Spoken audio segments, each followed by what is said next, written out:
They had a nice community center at Dickham Park, and they burned it down. This is what we soil out.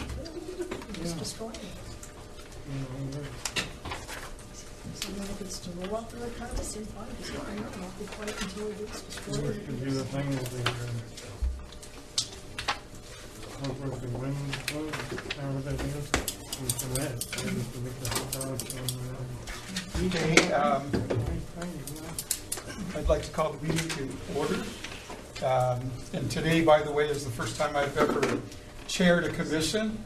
So if there's anything that you can lend or help, or if you see me out of order, I don't make a big deal about it. Just feel free to let me know. We want the meeting to be productive and to move along as fast as we can.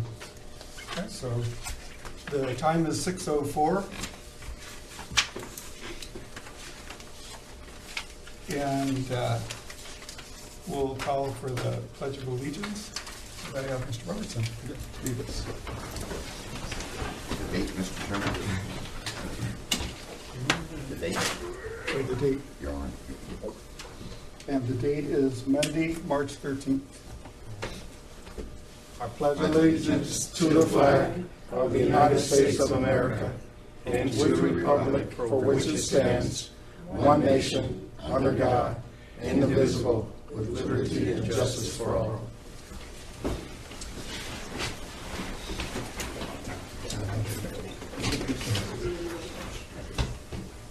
And next we'll move to the invocation. Would anybody like to do that?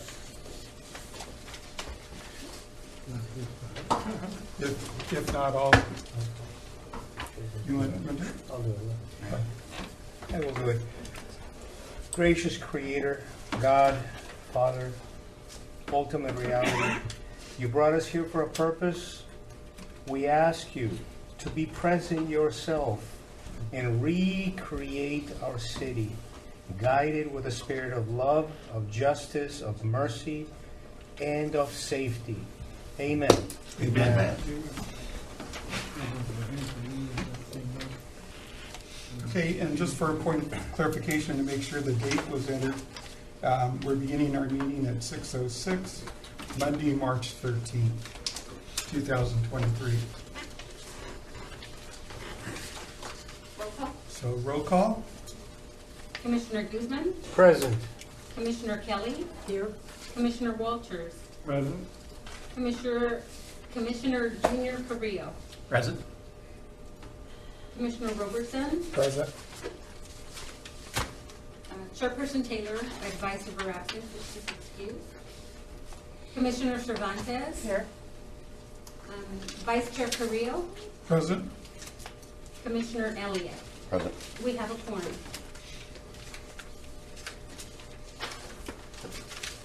Okay, the next point would be for public comments Yes. for items listed or not listed on the agenda. Susie? We have 4 speakers. Okay. First is Faye Aldridge.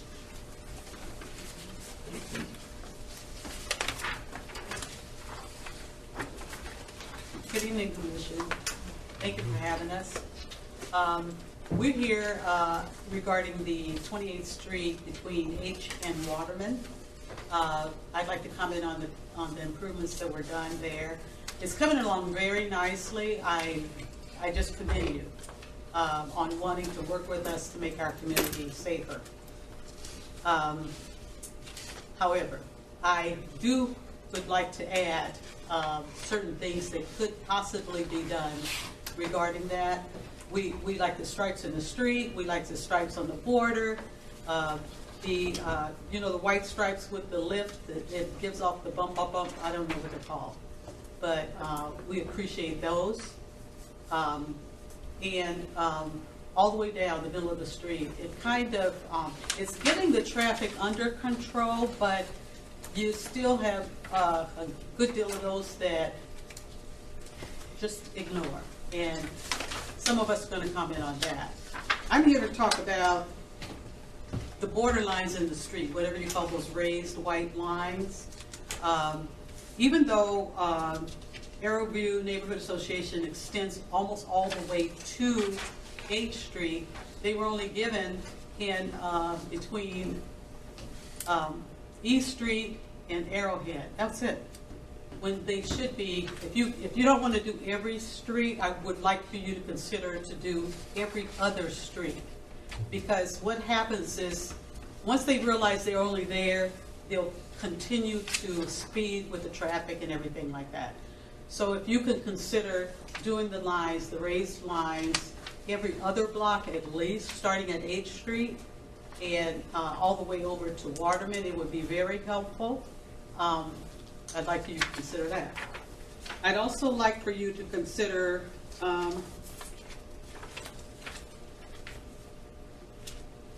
what do you call the machine that you put and you hook it up to the, I don't know these formal names for things, and the actual line fits into the street so you can keep count of traffic? Before, Castro was using his manpower to do that, and we really can't afford it. I mean, afford it in many ways. Afford it is the number of cops or police officers that we have, but this would also serve as to help us realize, and you folks realize that, okay, the traffic has gone down, the traffic has gone up, the traffic is speeding, because I believe that machine counts a whole lot of different situations. And if we could have that in the street temporarily for a period of time, then it would give you some idea of whether the traffic has improved in those streets. And since it's such a long stretch, 28H until Waterman, you would need more than one. We're hoping you put one in our neighborhood, of course. But, am I out of time? Yeah. Okay. Thank you. I appreciate it. Thank you. Ma'am, just for clarification, that was, you were requesting raised lines from 8th Street to Waterman? It's 28 from H to Waterman, Mhm. so it's a long stretch. All right, got it. Next speaker, Richard Massaro.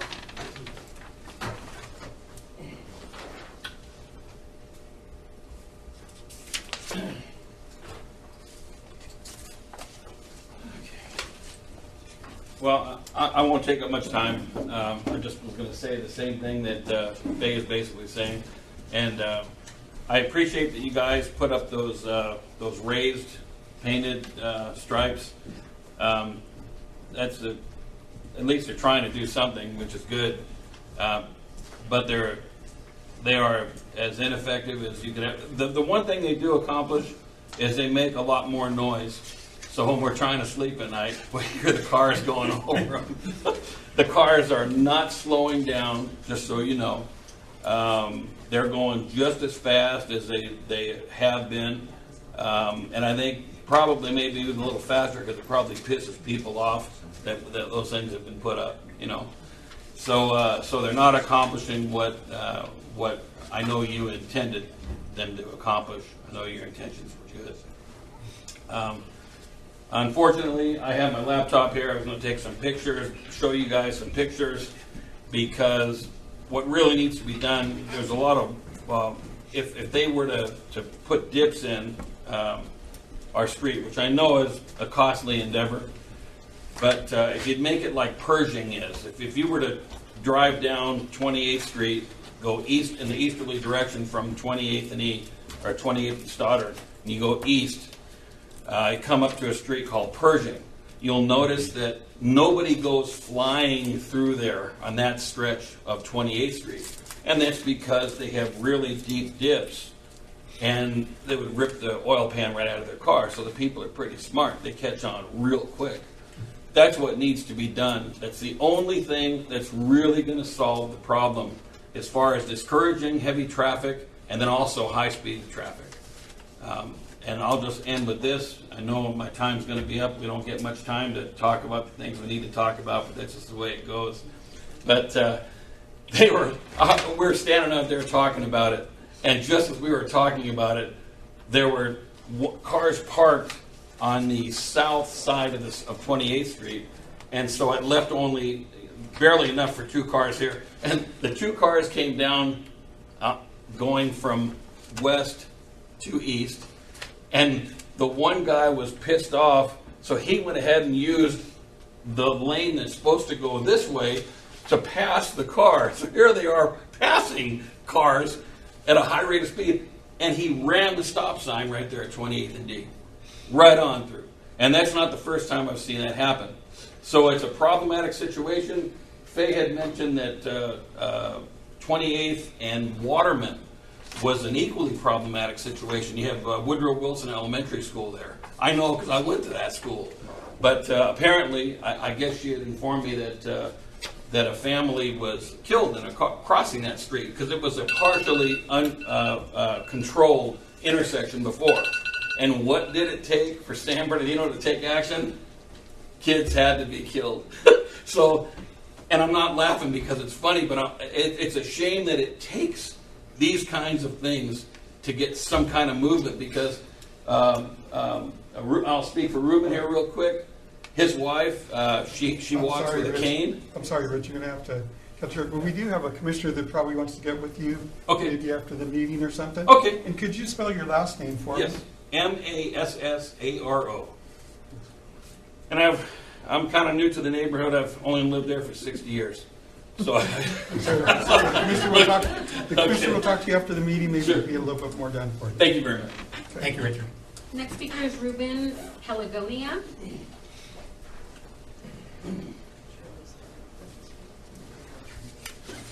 Hi, good evening, and nice to be here. And I say nice because the only opportunity we have to speak and tell the way it is.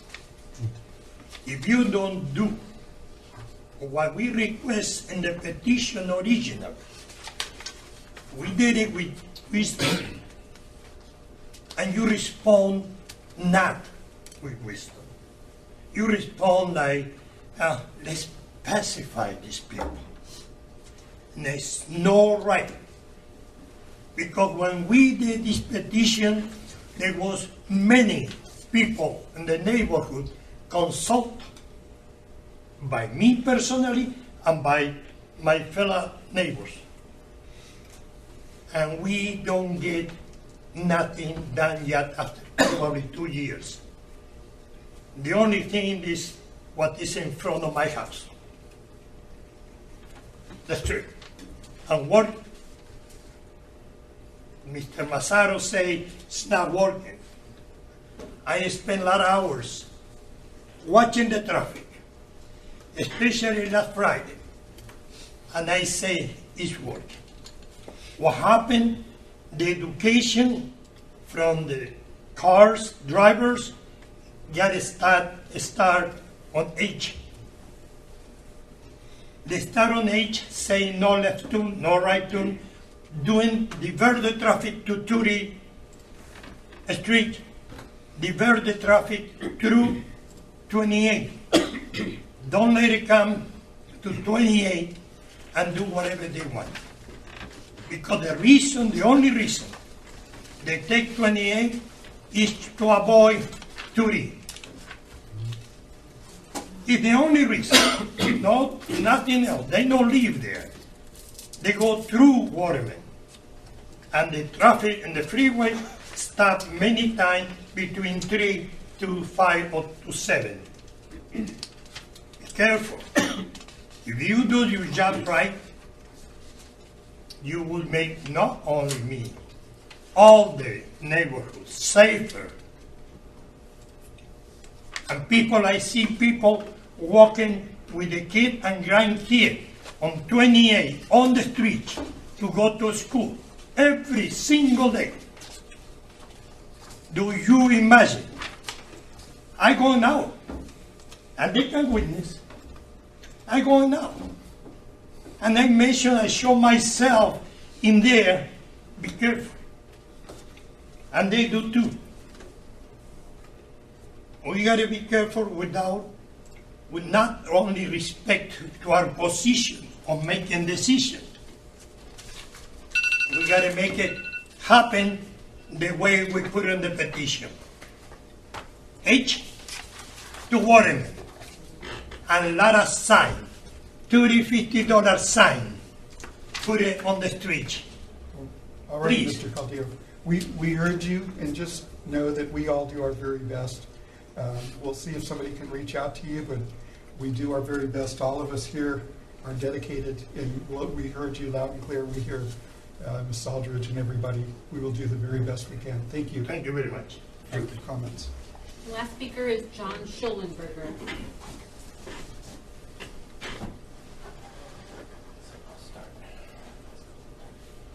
Good evening, Commission's members. Thank you very much for taking time to listen to our concerns. We had a meeting with Public Works via Zoom on Friday, and it was a very productive meeting. We got an opportunity to talk to them, and they listened to our concerns, and they didn't seem like they were just, checking the box. This gentleman genuinely wanted to hear what the feedback was from the community on the work that was done thus far. He says, as far as his team is concerned, and according to the packet, his portion is now complete. However, the feedback from the community is that there needs to be more. There has to be 25-mile-an-hour signs put up. Even though people know what the sign speed limit should and shouldn't be, if we post it, it's there. It gives PD an opportunity and more leverage to enforce it, which they have that right anyway. The speed strips, I didn't understand. Now, he was explaining to me it wasn't extended side to side because of parking. And I get that, but they're going around them. Now, the reason we settled on the strips and suggested that is because Alex Kisto and I used to have friend fights all the time over speed bumps. Love to go around and around with him about that topic. He says, there's too many reasons why we can't. And I said, well, we can't get this, we can't get that, we should get something, which was strips. And strips seemed like a logical solution to it. They have them over by Shandon Hills, and I obey them, and they work for me. But the community is asking for those to be extended from D to Arrowhead at least is the next portion. And like Faye said, we need to get a counter in there and a sign that says, hey, you're exceeding the speed limit 25. Because he was explaining to us that an analysis is going to be done in the next, now that the project, as far as their team is concerned, is finished. We think that would give you an assessment, an accurate assessment of the traffic that still exists and what it's like. I'm not saying that there hasn't been any improvement, because I've been observing, and there has been a reduction in the traffic that's come through. And there have been a lot of people that have been slowing down, but then there are those that come through in the middle of the night that don't. So, he understands as we do, it's not just centralized to our community, it's throughout the city. We have a tremendous problem with speeding. And Castro's team is in our opinion, are too strapped. They have too many things going on that they can't have a motor at every corner at every hour of the day. So we want to find enhancements and solutions that would help even further enhance this project, because it's a great start. It really is. And I feel if we could go further with further enhancements, such as the signage, additional stripping that could be put through there, they'll see that, hey, there's a focus on this in this neighborhood now. They've already got this, and now they're doing more. So we appreciate it, guys. Thanks so much. Thank you. Rich, and just a little comment to all of you people. We really do appreciate the feedback. We try to do our best. We take the best ideas from ourselves, but we're always willing to listen. But I'll tell you, the longer I serve here, we're always faced with the same problem. People that are disrespectful and don't follow the law. And it's challenging for everybody. Always remember to be gracious and thankful for our police officers. They're our frontline defense for that. But we do try to work within the law. The little bump that we're talking about, that's been something that's come up time and time. There's some liability. But we listen to you, and we thank you very much for bringing forth your ideas. Please don't hesitate to continue to do that in the future. And bring your neighbors, because the best thing we can do is stand united against people that don't do the right thing. That's the best thing we can do. Thank you, guys.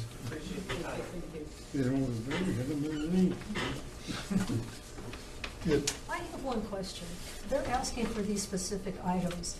How is it addressed, and who is going to get back with them if these items are going to be in place?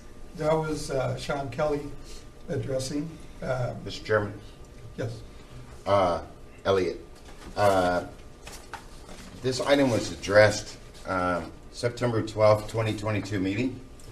And what we approved in September 2022, a comprehensive work was done with lightning speed.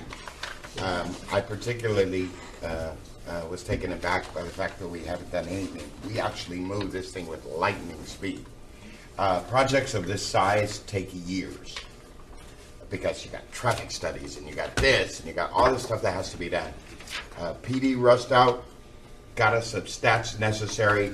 Traffic went to work, packaged up this whole thing, and the recommendations. And we asked at that time, our motion when we approved it, the motion was that they would report back in 6 months. I'm assuming that's what's later on the agenda tonight. But I'll read specifically from item 2 of the agenda. Recommended was to establish no parking and tollway restrictions on the south side of 28th. Install right turn restrictions north 8th Street at 28th from 4 p.m. to 7. Install no left turn southbound H at 28th from 4 to 7. Establish no parking with tollway restrictions on both sides of 28 east of E. Install no left turn restrictions southbound of E at 28 from 4 to 7. Install a road diet, a road narrowing on 28 between G and E. Install rumble strips on the approaches of 28th Street for eastbound and westbound direction. Install another road diet on 28th between Sierra Way and Waterman. Upgrade all traffic control devices on 28th Street between H and Waterman. Install additional traffic control devices on 28th between H and Waterman. And then it says, if those interim traffic controller measures do not result in the desired results along 28th, then the city will explore the inclusion of permanent traffic control measures, a series of alternating curves or lane widths that force motorists back and forth, many roundabouts, corner extension, bulb outs, chokers, on and on and on. So my point is, the point I'm bringing to the table now is that they are moving along.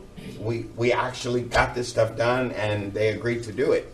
My understanding, because I've been checking, I was just telling Faye and them, I watch it weekly, and my understanding was that there was a back order on signage or something, because I too have been worried about what could we do about the stuff that's not taking a lot of money. You get the left turn sign up there. PD's already said they'll put the people out there to enforce it, and that hasn't happened. The no parking signs haven't happened, but my understanding was that there was some back order that the city was waiting for signs to come in. Is that a fair assumption? That's a fair one. Also, what happened is the striping contractor did not get on board until late December. It took a couple of months to implement the purchase order. Okay. And as soon as the purchase order was approved, we scheduled the installation of the road diet.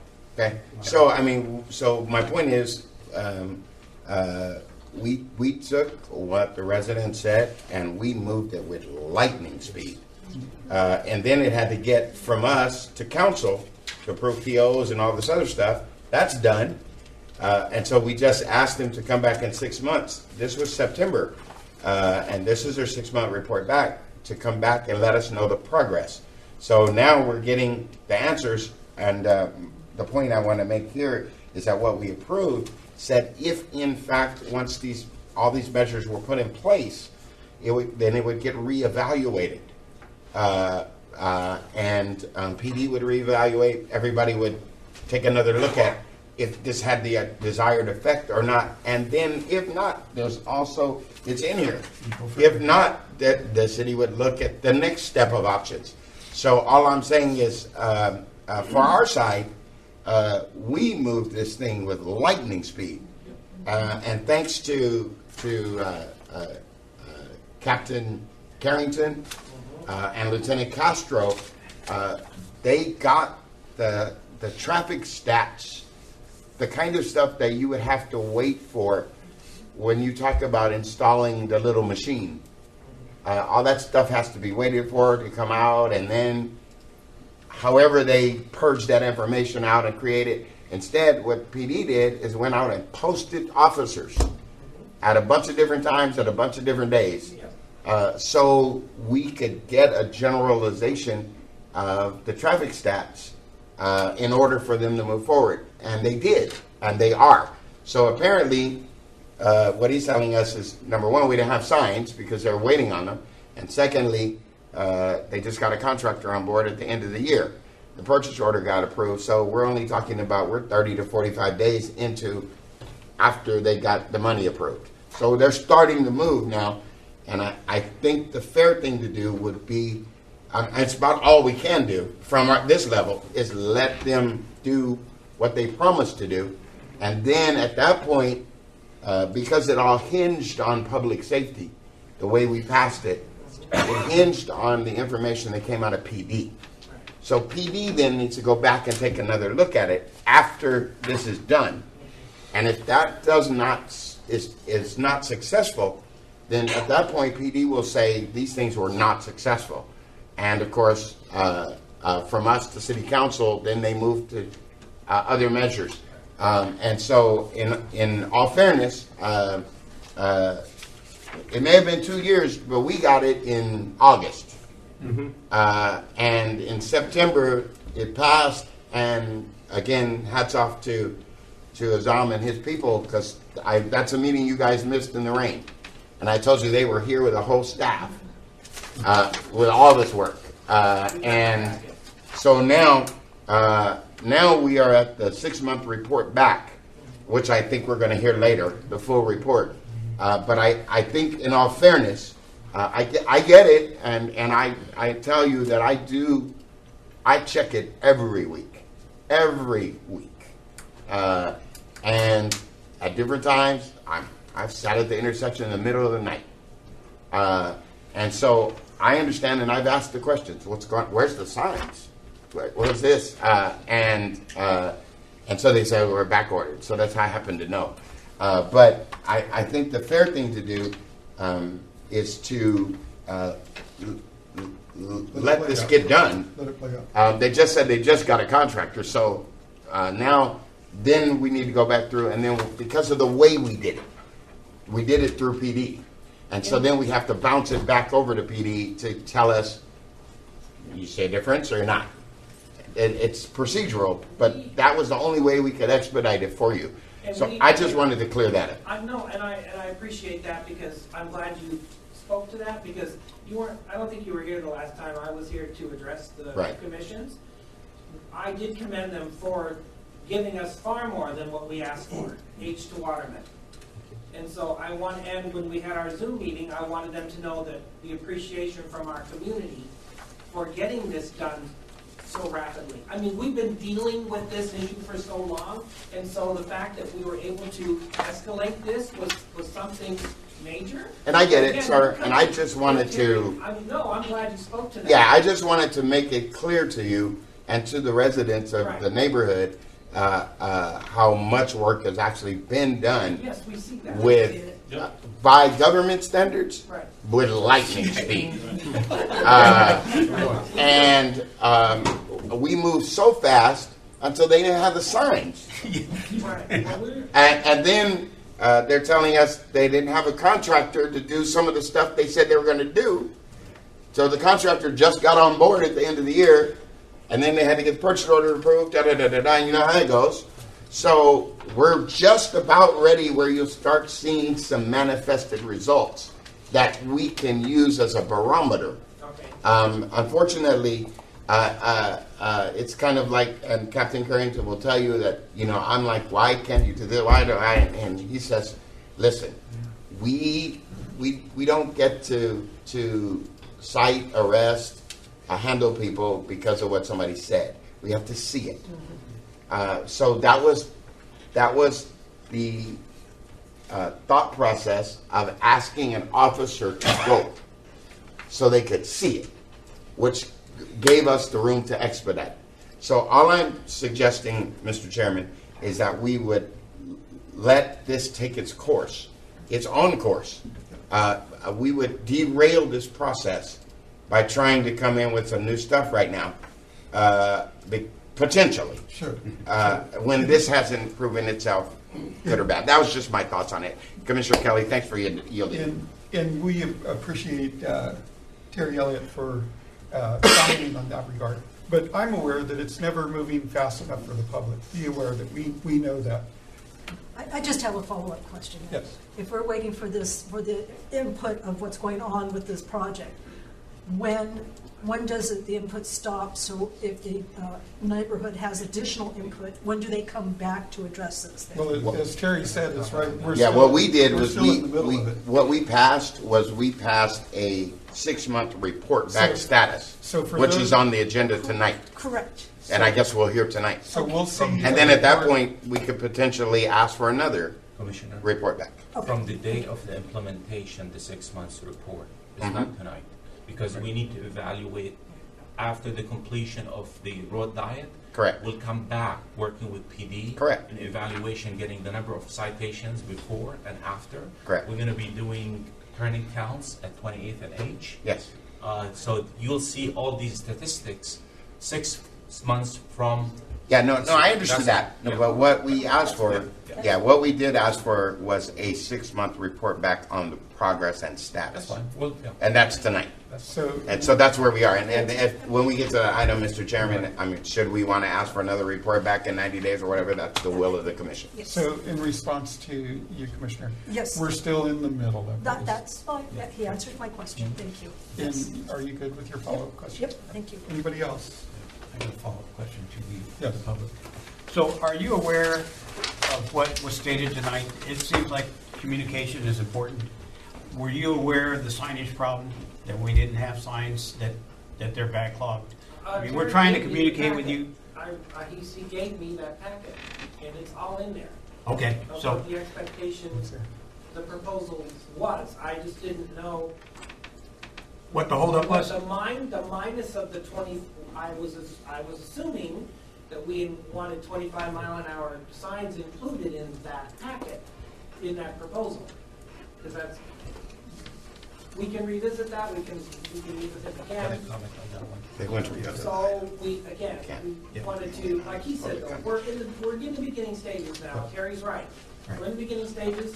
Now we need to go to the next step, but the community has given the feedback to us that they want these additional enhancements So, in place. so But we, Terry, so is let's that just. in the packet? It's in the. Yes, sir, it is. 25 So mile an hour let's let this speed signs play are in out. there. We're in the middle, and, you know, we'll certainly keep you posted, and, you know, we're always open for No, your we're comments. grateful that you We're- guys have been working with us. We've been telling you from the beginning. Can you be in agreement with us, with Commissioner Elliott, that we are going forward? Yes. And we are, you know, and you just gotta be patient. I mean, yeah, Absolutely. we hear your side. We hear your side. I don't live in your neighborhood, but I couldn't even imagine it was my neighborhood.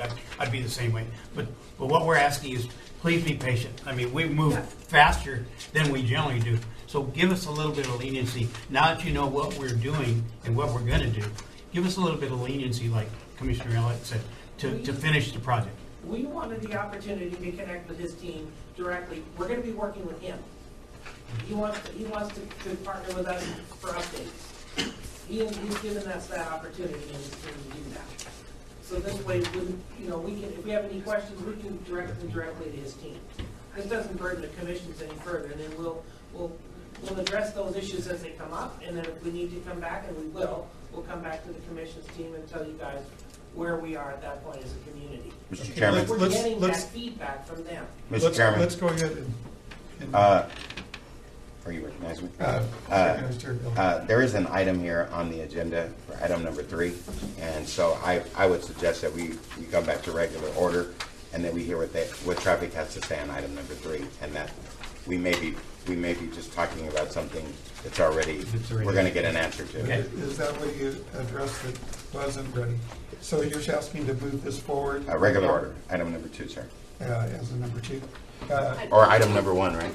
Sorry. To address this issue. So, anybody opposed to moving it forward to item number 1? No? Let's move it forward then to number 1. Okay, so I guess most of the things that we. That's not your item, sir. Approval. No, approval of minutes. Approval of minutes. Oh, minutes, sorry. Be patient with our new My chairman. first time on the table here. Your first time too. Yeah, so- Well, welcome all the newbies. Me too. We'll get there. We'll get there. Okay, so, can I get a motion to approve the minutes? I motion it. Can we get a second? Mr. Robertson, second. Okay, and I'll abstain. I wasn't here, sir. all abstained. So please note that Savannah Taylor, Commissioner Taylor, was not present. No abstains. And we're going to move item number 2 to position number 1. Vote. Take a vote. The vote. Take a vote. Okay, To we're approve the going to have a minutes. vote to move item number 2 to One. to 1. No, Huh? no, no. We're approving the minutes. To approve the minutes. Approve number 1. Yeah. We'll take a vote to approve the minutes. All in favor? All in favor? Aye. All opposed? All right. Thank you for bearing with me too, by the way. Okay, so we're going to move the presentation for the response to traffic-related projects. I have Item number 2. Number two, number two. Number 2, sir. Homeless encampment statistics. Yeah, so we're going to move the item 3 to item 2. No. No, we're gonna go. It's just two. No, you didn't want to move them. Oh, you didn't? No, I just asked that we would come back to regular order and that we Right, would we hear can the address some of those presentation issues so we on don't- item number Okay, 3. so So we could, presentations, we're going to do item 2. correct. Homeless encampment Homeless statistics. Homeless encampments. Read it. Homeless encampment statistics, Ernesto Salinas, Public Works Operations and Maintenance Division Manager. Ernesto Salinas, thank you very much for having me today. I do want to provide a presentation on homeless encampment, but I want to clarify just very briefly that I am here to only talk about the cleanups and our process for doing that. I'm not here to answer any questions about enforcement necessarily or community outreach. That basically falls on a few other agencies. But I think that you'll find a lot of the information that I'm going to provide to you today very beneficial. So with that, I can start on with the next slide, please.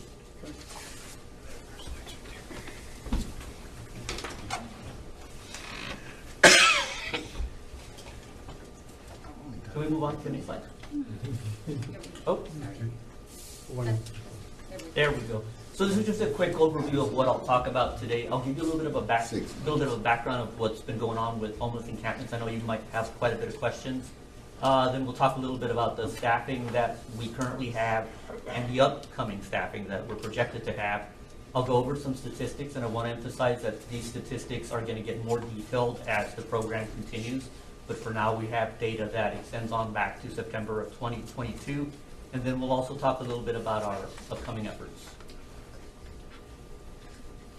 Okay, so I want to give you a little bit of background as to what has gone on with homeless encampments, specifically with cleanups. Back in September of 2022, the responsibility for homeless encampment cleanup basically fell on Public Works, specifically the O&M division, of which I'm the operations manager. This was a transition that happened previously. The police department led the efforts for this, but it's again now transitioned to us. We still have additional support from contractors such as Vertec and another agency, but PD is still involved in cases where we essentially need their assistance in case we feel threatened or there's something going on. But with this transition, new protocols were basically enacted. And when I say protocols, when I say that they're new, they're not really new. It's just something that we weren't necessarily enforcing here in the city of San Bernardino. And by those protocols, I'm basically talking about notifying, doing actual notifications for when, we're getting ready to clear an encampment, as an example, having a cleanup time frame, and also having storage requirements for your personal goods if the need arises. The reason for this is that the 14th Amendment basically allows this protection for homeless property. And just to put it in layman's terms, we don't want to go clean something up and all of a sudden we're taking, their IDs or their medicines or things of that nature. So this is part of the reason that these protocols are now in place. So again, the goal for us is to clear these encampments without accidentally seizing any of their personal property. And again, this is why we have the posting notification to give them enough time, and actually it's actually 72 hours for them to basically move along, and then we can actually go there and actually clean up the encampment. If there's a situation where maybe the homeless person is not there, then we have a requirement to store the things that we find, and we actually have to inventory that. And you might be asking yourself, well, why are we doing all of these things and all of these specific protocols Part of it is because, again, the 14th Amendment, there's a specific clause within it, but another reason for it is that we could be subject to quite a bit of litigation, as a lot of the larger cities have recently faced. One of the landmark cases for it was Garcia versus LA. Basically, what they found out was that they didn't really have the protocols. They were seizing personal property, and from that, and I think that's the model that most cities are now using, they basically use this protocol for posting, for notification, for basically cleaning up and inventorying anything that is potentially found. So I hope that provides a little bit of background as to why this transition has occurred. It also makes more sense for public works to do this because police officers need to mostly be police officers, and a lot of times when you're just basically cleaning up an encampment, it's really not something that PD is suited to do, although again, we do accept their help and require their help from time to time. So, Council did approve additional staff in about December of 2022 for us, and key staff, including myself, we've already received training on the new policy and the new protocols. So our current staffing, and I want to emphasize this, the current staffing that we have is on loan. And what I mean by that, these are individuals that are already part of my division, but we've basically assigned them to do these specific duties. So we currently have a supervisor. We also have Vertex support. They have about 6 employees. And then we have admin support, including myself, that takes care of a lot of the administrative type stuff. In addition to that, we have another, it's a 501(c) group that also helps out with some of this cleanup. The good news is that we do have upcoming staffing, and as I mentioned, council approved this, so we will have an actual supervisor that is hired specifically for this, and I'm actually interviewing this week for that, interviewing people for that position this week. We're also going to have a lead worker, and that's happening the following week. And then we've already hired a handful of the maintenance workers that will basically be part of this team. The Vertex support will continue, and so will the 501(c) group. They will continue to assist us. So next slide, please. Here are some statistics, and I kind of want to point out that there's a couple of things that I want to clarify with these. So these are statistics that we have since September of 2022. The police department did quite a bit as well, and that's not included in this number, so I want to emphasize that. So for us, in September of 2022, we've had a total of 765 cleanup locations. In other words, these were locations where there were camps. The second number that you see there, that's 1,548, that tells you how many camps were actually at that location, so that's why there's a little bit of a difference between those.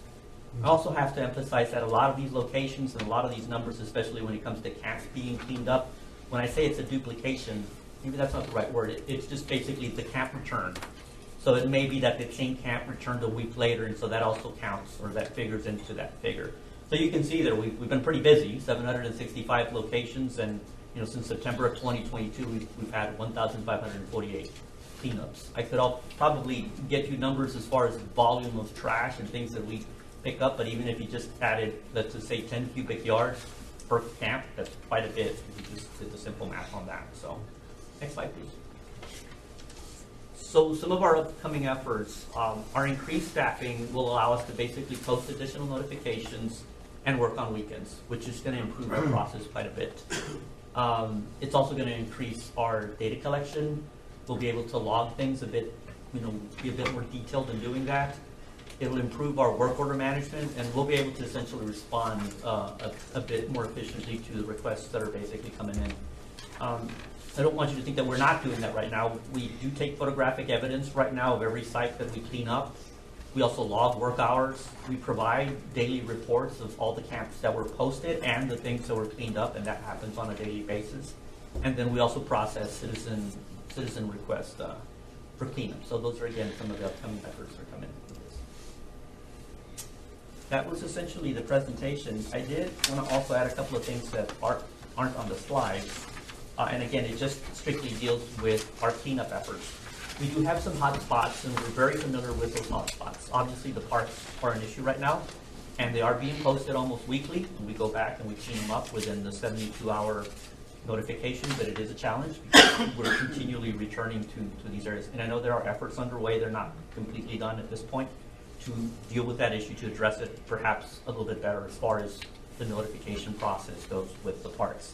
In addition, there are some hot spots in town that are proving to be very challenging, and it's the same idea that, or the same problem, I should say, where we go, we clean it up, and unfortunately, they're back within a couple of days to the same location, and we're required to again post. So essentially, we go, we literally put a posting that says, in 72 hours, we're going to clean this up, and you basically need to move along and take your belongings with you. And then we show up on that day, and we basically tell them again, you need to basically move along. If they tell us that, hey, I've got some stuff, and can you please store it for us, we're actually required to store that stuff. We don't, that's essentially a requirement that's part of the protocols that we have for this. If there isn't somebody there, and we see that the property that is there is not trash or something that clearly any reasonable person would look at it and say, that's clearly just trash, then we're required to put another notification which then says, whoever is here needs to pick up whatever they've left abandoned within the next 24 hours. And at that point, we would basically be able to get rid of those, or basically dispose of those properly. So, okay, hope that answers your questions. And if you have any questions, I'll try to answer them. And is there any provision for animals? We see homeless people sometimes that have animals. What part do you play with? We haven't run into that situation at this point. That's an interesting question. I know we have provisions for medicines or things of that nature. We even have an area that we've created in our yard where it's a cooled room that has little cubicles in case we find any medicines for them, but that's an interesting question. I don't know that they typically leave their animals on their own, I guess. They're usually with them, so. And in the situation where there's children involved, how does that affect your protocol? So again, this would be where our community outreach team would be part of that, or I should say the homeless outreach team would basically be part of that. We just basically strictly stick to the cleanup. Of course, we'll notify them. We'll call them up and say, hey, we've got a situation here where there are children and we need you to do some outreach to them. So.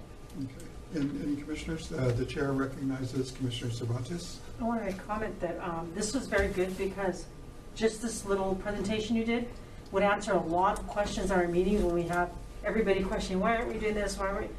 To me, this is good information because just the little points you made about the 14th Amendment, all those things that you brought up would alleviate all these things if we had this type of presentation. Thank you.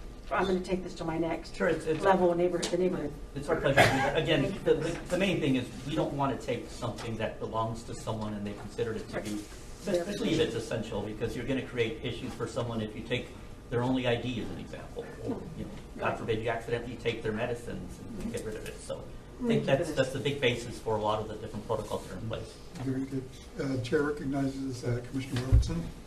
Yeah, thank you for this presentation, but I did want a little more meat in this because I know I requested this. I know it's a lot of information that I wanted that you said that you couldn't provide. I mean, thank you for the cleanup stats, but I do have a couple questions for you. And if you can take me through the process of how do you, as Public Works, how do you assess what needs to be cleaned up? What encampments that you do go to and assess? Is that something that, is it recognized by the citizens of the community, or is that something that you, as the operations manager yourself, like, I'm gonna go clean up off of Del Rosa, or how does that work? Trust me, the community is very vocal, and they submit, every time they see an encampment, they submit it to us either via the CRM system, or they will literally call us. But in addition to that, myself and our street supervisor, we're constantly surveilling the city. We know where all the hot spots are at, but in addition to that, we will go into other areas that we don't typically go into, just to make sure that there isn't anything. So those would be what I would call self-reported, customer service requests. So if I could clarify that just a little bit, what I'm hearing Commissioner Robertson say is, how do we identify? Because we've already been told where a camp can be 100 yards to the south, they can be posted. 2 weeks later, they could be 100 yards to the south. Do you identify that as the same camp, the same individuals? You see, that gets tricky. So for the most part, if it's like a reasonable length from, as an example, the parks, we'll go post a few postings in the parks, but you're going to have something like upwards of, believe it or not, especially at Paris Hill, 15 camps. 3 notifications are going to be pretty reasonable for us to put, even though you could say that, well, that's about 100 yards away from each other. Do you specifically need another one? So far, we haven't had any issues, and that's basically how we're doing the notification, so that we're able to come there and say, hey, we notified you. In addition to that, the individual that we currently have leading the program has forged a relationship with a lot of the unhoused community. So he will speak with everybody that he sees there, even if it's someone that might be off in a little, let's just say another part of the area. So two things would be, again, to identify. How do we make sure that we're identifying who identifies that? And what's considered a camp? Is it one guy in a sleeping bag, or is it two people in a tent? Or those are the issues that we see at our community meetings, because sometimes it's one guy that's terrorizing a business. Yeah, I mean, one guy with a tent is considered a camp. What about without the tent? To answer your question simply, if there was let's just say it was a makeshift tent with a shopping cart, that's pretty much considered an encampment. So Chair, can I reclaim? Yes. All right, thank you. Also, I know you were saying that, so the police department transferred everything over to Public Works. I wouldn't say everything. Basically, the police department basically is no longer leading the cleanup efforts. Okay, so you will bring in PD when it's a situation that Public Works cannot handle, is that correct? We typically bring them in when we feel unsafe, or when we know that something may potentially happen that might harm our employees or anyone else for that matter. And I think that's one of the things that I probably need to emphasize. If there's a situation where there is criminal activity going on, or there's something clearly going on that is unsafe, PD needs to be contacted. It shouldn't be that, hey, let's call the homeless group for that. And that's why I asked for a comprehensive kind of statistic plan, right? When we talk about is mental health, need to be called out, PD need to be called out. So not just a cleanup, like we cleaned up 1,500 encampments, right? I think if that would be helpful for our next presentation, right? Sure. And we can coordinate with the agencies that would be responsible for providing that specific part of the presentation. Because again, it's like we're not the mental health experts, we're not the enforcement experts when it comes to this, and I don't want to speak for them, even though I could probably speak to some of those questions, but we can certainly ask those groups to perhaps present at this forum. Okay. And then also, I know you said, because the 14th Amendment, right? And after you guys cannot throw away anything or any valuables that residents might have, right? So where do you currently keep those in the city? Is there a storage locker or something That's correct. We've got and again, this is a program called Storage Connect, and we do have that at the yard. I will tell you right now that there hasn't been very much storage. By and large, the unhoused community will take their belongings with them, and they'll literally tell us the rest of it is trash. That's like 80 to 85% of what happens when we go to the encampment. So. Okay. And the other question, especially we've been having some incredible weather, right? Some bad weather, right? Correct. So have you been tracking fires or anything like that, campfires that's been set in these homeless encampments? So we do see evidence of fires from time to time, but generally we haven't been tracking that. We can certainly add that as something to start tracking as well. Yes, because I know we've been asking for that, because a lot of buildings been burned down in the city from homeless encampments. That's what we wanted in this report. So I know we've been asking for that. So if we can get that information, if possible, we appreciate the cleanup. But those are the stats that we need, because we're talking about public safety. Correct. That's a safety concern. And the chair recognizes Commissioner Elliott. I had a couple of questions. I too wanted to know not only how you decide, but how do you get? I know PD gives us these reports about their calls for service, and they've got priority 1, 2, 3, 4, 5, 10. I don't know, but how do you decide what encampment? How do you rate them? This is a priority we need to deal with today. This is something we can. I mean, how do you get there?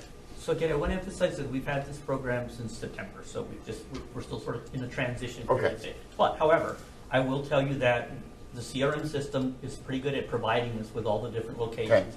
In addition to that, all the self-reported, customer service requests that we do are also included in that. On a daily basis, I will basically send, it's really a report that says, hey, here are all the locations that we've now posted based on the requests that have come in.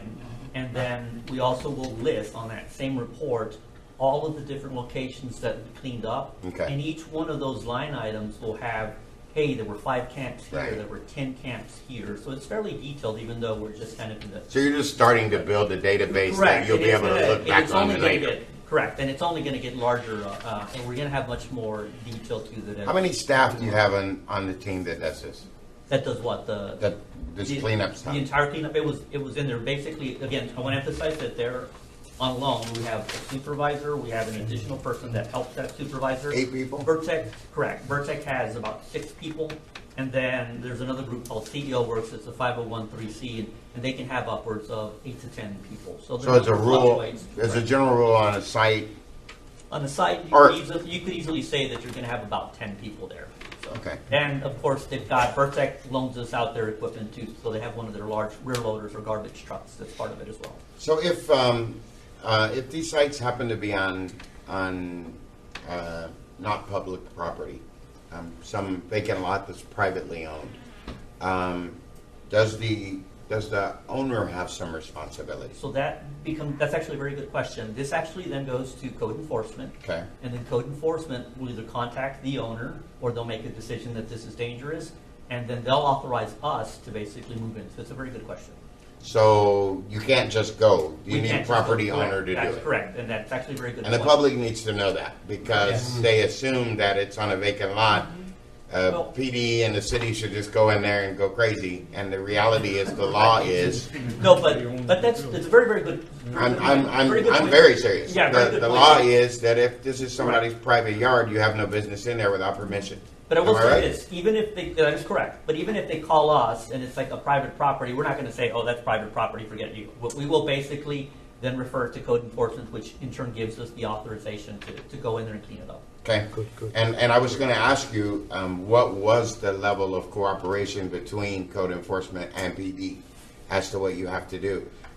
I see that the teamwork. I understand that you're micro-focused on what you do, but I'm interested in how the support staff is working with you. So again, these reports that I provide, we have basically a group of us that are basically involved. It's a cross-functional team. We're all involved with this. So I have direct communications with code enforcement, and I have direct communications with PD as well. So we work really well with each other.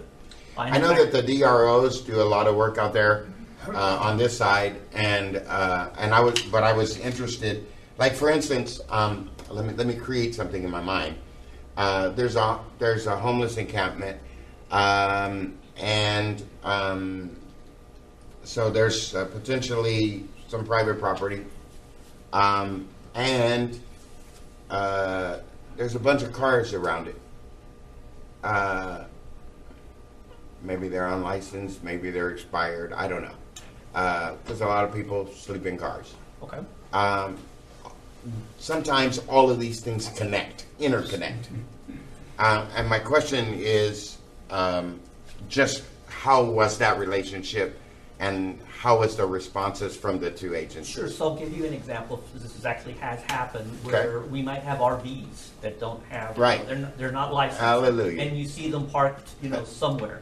So that becomes an enforcement issue. Okay. It's basically reported to PD. Okay. Hey, there's an unlicensed vehicle here, and then, Okay. basically it goes to PD, and that's, if they need our support after that, we certainly will provide it. Okay. Because sometimes you'll see these RVs and actually Yeah. like a tent that pops out of it. And Absolutely. Why I asked. Right, right. My last question was, and might take Captain here to help me out on this.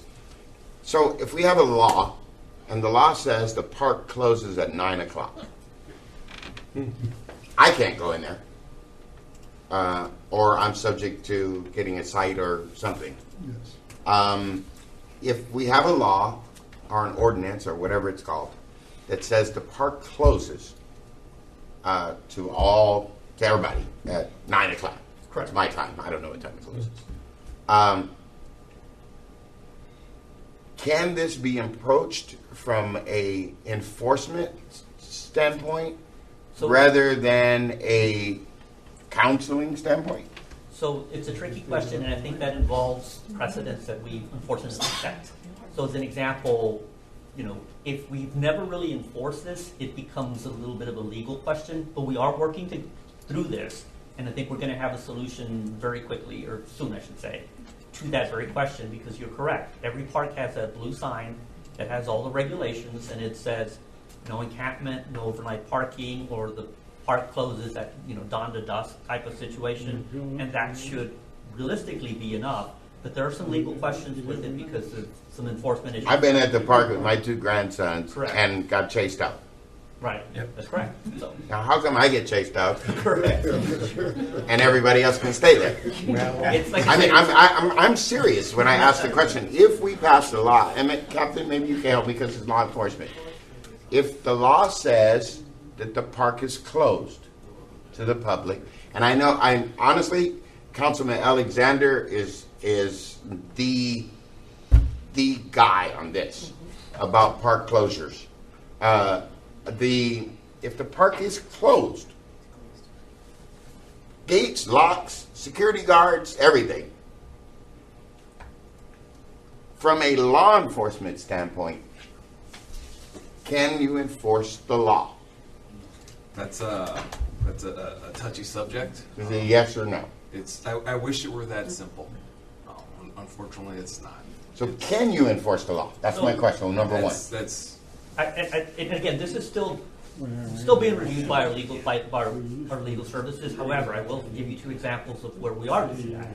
And that's at Sebum, because it now has the Correct. gate, and it's also happening at Bryce Haynes. Correct. So you ask yourself, like, why are those exceptions? Why are we doing that, but not somewhere else? We've now set the precedent that is what is happening there, and we're in the process of basically increasing our security presence at all the parks. By that I mean private security that we're contracting out with, and they'll be responsible for it. So it's all coming. It's just a matter of it actually coming into place, and then legal finally giving us an opinion that says we can continue, you know, closing the parks and making sure that there isn't anybody there. So, but I think again, I don't want to speak too much for legal, but there's been issues with you didn't really enforce this at this park, or you didn't really enforce this at this location, and yet now you're all of a sudden wanting to do this.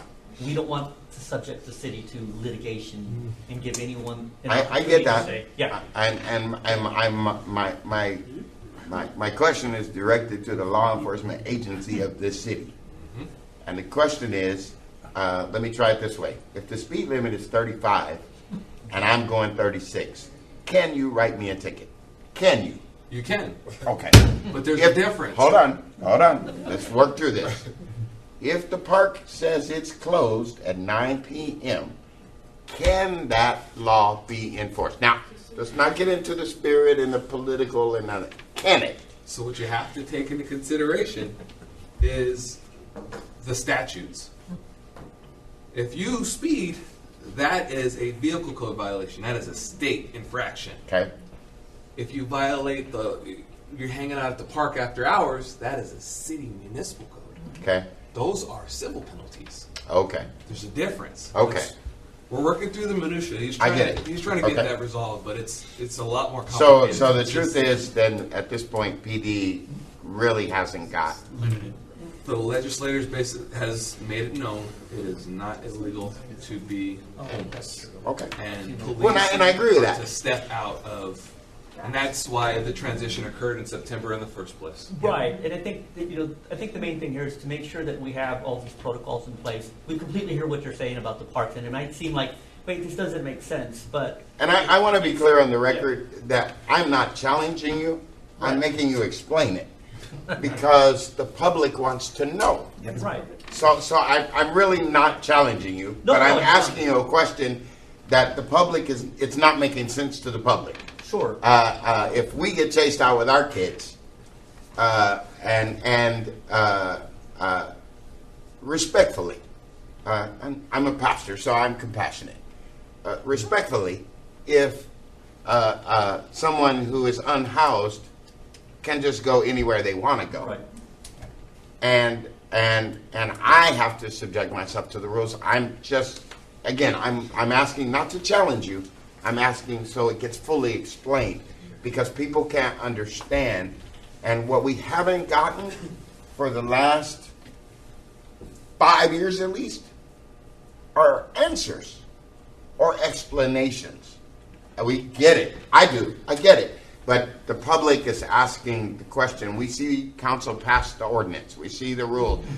We see we're paying money for security companies. We see the little yellow lights running around Paris Hill Park and paying no attention to the people there.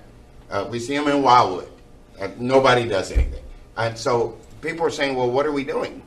And I hear you now saying, and so that's why I asked you what the level of cooperation was. And I thought it was important that police get on the record because everybody says, well, PD needs to do their job. And I needed you to get on the record saying, we do what we can. Right, and I think one of the other logistical issues are that notice Seacom has a gate around it, and so does Bryce Haynes. So even if we did have, let's say, a police presence, you know, at night, people are going to come into those parts that don't have a gate necessarily. And I don't know that we want to become a city that has, you know, gate over every single park. But that is one of the, I guess, more of a logistical problem as well. So. I'm done. Thank you. I'm off my horse. May I say something about the gate real quick? The chair recognizes Sean Kelly, Commissioner Kelly. You were speaking about the gate.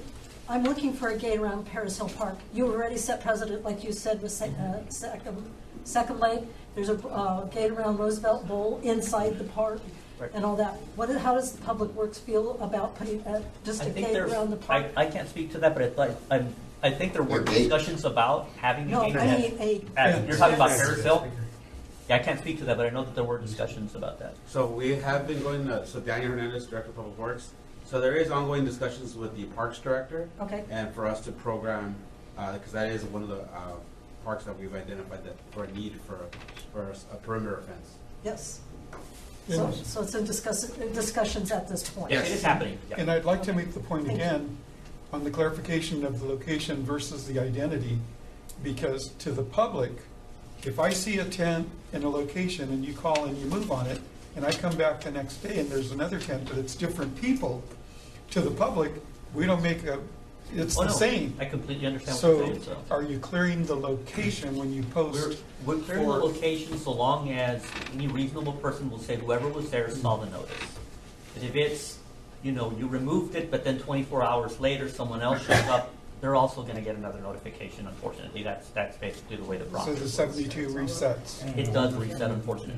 So like, let's just say they showed up within you know, the next day. Even if it was the same individual, we would have to go back there and repost. So theoretically, not to give homeless people an idea, but I could work in conjunction with somebody and rotate my presence in essentially have a location where I can always be present. Wow. Sure. I mean, we have a specific area where we have those types of challenges. Because I'll tell you, sometimes the presumption is that homeless and criminals are not very intelligent. And I'm here to tell you, they probably know the laws better than we do. So it's a challenging thing to be up here and commit to time. It's a challenging thing to have the badge and do what they do.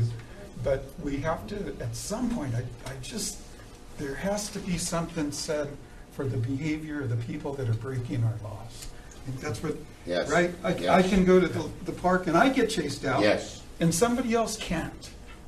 That's offensive to everybody. It is to commissioners, it is to the public. And I think you'll see when, you know, our outreach team is set up, and then with the additional measures that we're going to be putting in place, you'll start to slowly see some of these things addressed. So. Yeah, the chair recognizes Commissioner Creel. Nifta, on these hotspots, is that just considered a maintenance for you, or do you have to have a CRM to?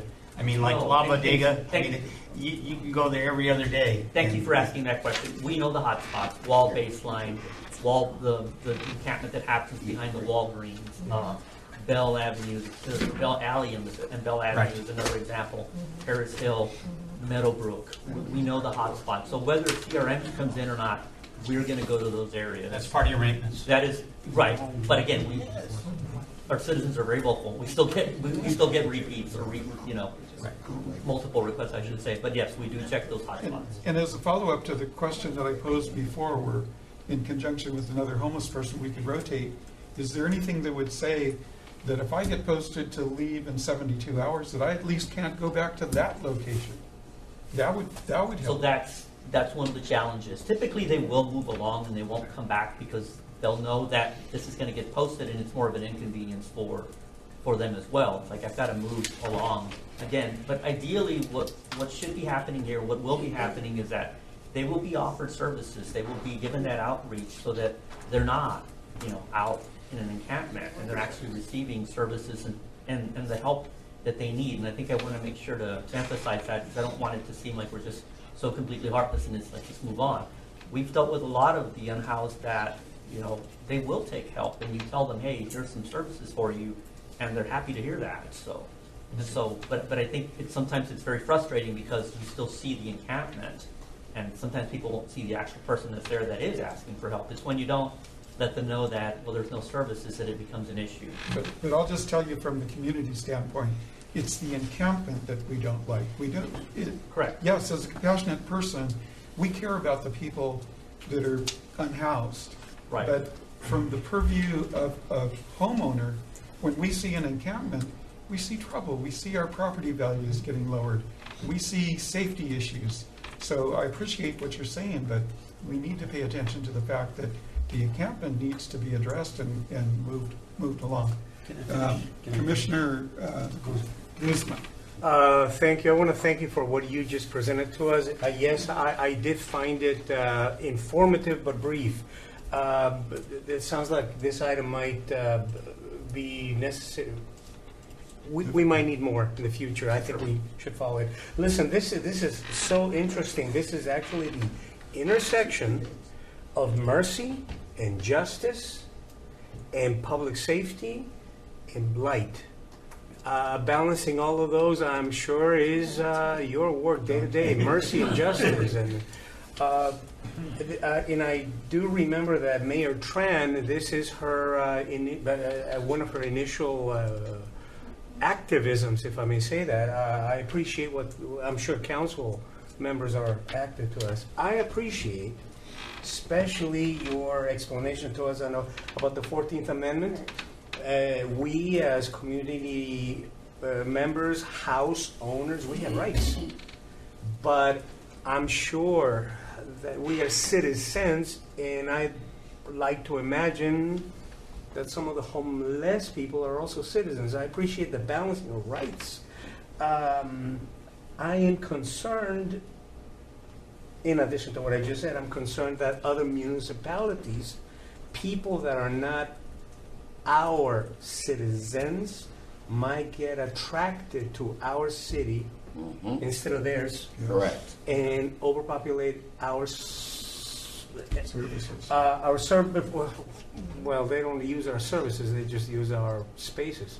I think all of this needs to be followed up. But again, the 14th Amendment, they have rights, property rights, and I appreciate what you do, respecting them, and yet balancing the rights of those who do have homes. Wow. Can I suggest to that we follow this up? Because it sounds deep. And one of the things that I'll do is I'll make sure to coordinate with the additional agencies so you can get a much more comprehensive presentation that covers all aspects of this. The chair is going to recognize Commissioner I would like to Cervantes. table this to motion to move this forward. We need to Yes. move forward, we have other business, Yeah. but I say that we move it forward because it looks like we have a lot of questions, but you gave a lot of information. Yes. There is more, but I know you just like we're doing 28, we got to give him time to get 6 months in. Yes. So is this a I motion to appreciate you. table or Yes, a motion to continue? Motion to table this to another. And Terry, would you explain the difference between A motion to table lays the matter on the table and we're done with it. Debate is over and we need to take a vote. A motion to continue continues the matter to a date set by you all, by us, and potentially we go from there. A motion to table stops everything right now. It shuts it down. So We can't even debate it. You have to take if you get a second, you have to take a vote. How about a motion to continue? okay, so we got a motion to continue. Substitute. Do we have a second? Substitute motion. The substitute motion to Can I- continue. Okay. Can I speak on Commissioner Kelly's motion of the stats that we want back in 60 days? Does that give them enough time to be able to get the information on the table? 60 days give you enough time, On Ernest? the procedure. Well, Hold on, hold again, on, please, I think hold some on. of the- Hold on. Point of procedure. Did you get a second on the motion to table? Yes, Commissioner Walter seconded, You have to take a vote on the motion to table. so, Okay. You can't even take that substitute right now. You Okay. have to vote the motion to table. Okay, so. no, we're gonna- no. That The would have to die. second was on the motion to continue. Oh, so my question was there a motion, a second on the motion to table? No, I No. said- Okay, so then it died. So we. Now you're on the motion. Okay. So we need a second for Commissioner Kelly. Walters gave it. Commissioner Walters gave it. Okay, so a vote for a motion to continue the item. Now he's amending, he's asking for a friendly amendment. I recognize, Yeah, we need to I ask. want to Commissioner make an amendment to Commissioner Kelly's continuance on the ad. We would like more stats, locations by ward of all the cleanups of the encampments, as well as if you can work with PD and code enforcement on private land within the city, also vehicles as well, abandoned vehicles that unhoused are living in. So I'm just asking for additional, because I think if we don't ask for what we want, it'll be just like this so, again. but I think Right. procedural wise, we're just looking for the continuance. We No, can- he's amending, he's asking for a friendly Yeah, amendment. I'm asking for amendment to what He's I able to want. do that. Yeah, because I just, Chair, I Okay, just so- don't want the same, we got 1,500 Let's cleanups. vote on the. I'll second his. So there's the second. Okay, so we're going to vote on the Amended. the amended. Motion to continue. Mr. Chairman, uh, so you have a motion and a second. He's asking for an amend her motion. Yes. Do you agree for the amendment? Yes, I agree to that. Walters? Yeah. The main motion is what you have on the floor.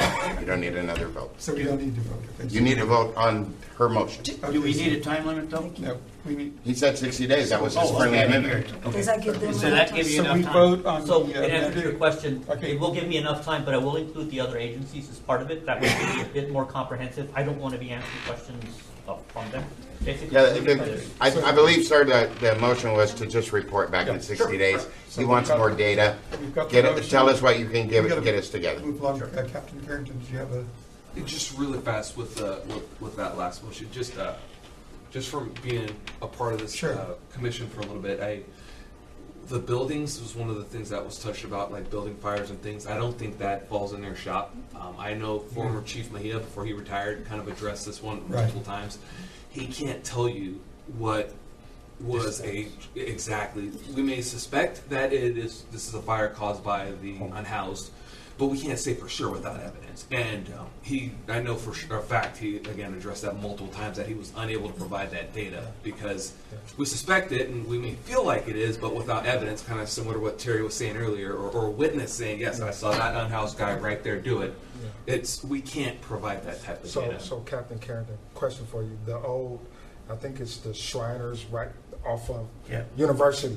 Mm-hmm. That was Scottish unhoused. Rite Right? building. That's right. Wasn't that unhoused? Wasn't that Again, fire? I don't Right? know what data, you know what I mean? I don't know what fire has on that. I know Chief Cerna said he'd be willing to come back and bring some data, reference some of the fires that have happened in the building or in the city. But again, what is considered unhoused and what isn't, I don't know. And I don't think these gentlemen would be able to even answer that question. And then also to bring back the data on like every one of those locations, you're probably gonna get like a 50-page plus report. It was like 700 and something, I think. I mean, you can't, 15,000. we do have public records requests for this information that happens already, and so we have provided that. Yeah, because So- they got the but reports, it is- right? They got the locations. do. They can But break he it is- down by ward, right? But he is correct, it is not, you're not just gonna get, oh, here's a little sheet or anything like that. It is gonna be very comprehensive, so. It'll Which be was better good. than this. Well, again, this was more related to just discussing the cleanup process, so. Okay, thanks. I appreciate So it. are you Previous good question. Are you good with your amended Yes. motion with the note of Captain Carrington that there will be some information that will likely be unavailable or at the very least hard to decipher?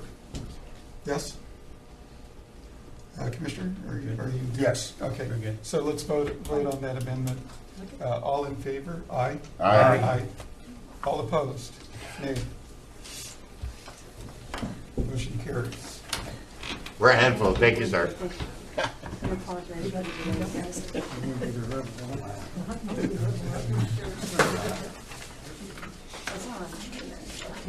Okay, and let's try to move along. I know we're going a little long. So we'll move to the response to traffic related issues. That's Azam just said, Public Works Traffic Engineer. You got the floor. Okay, so this is a speed reduction measure on 40 between Valencia to Conejo Drive.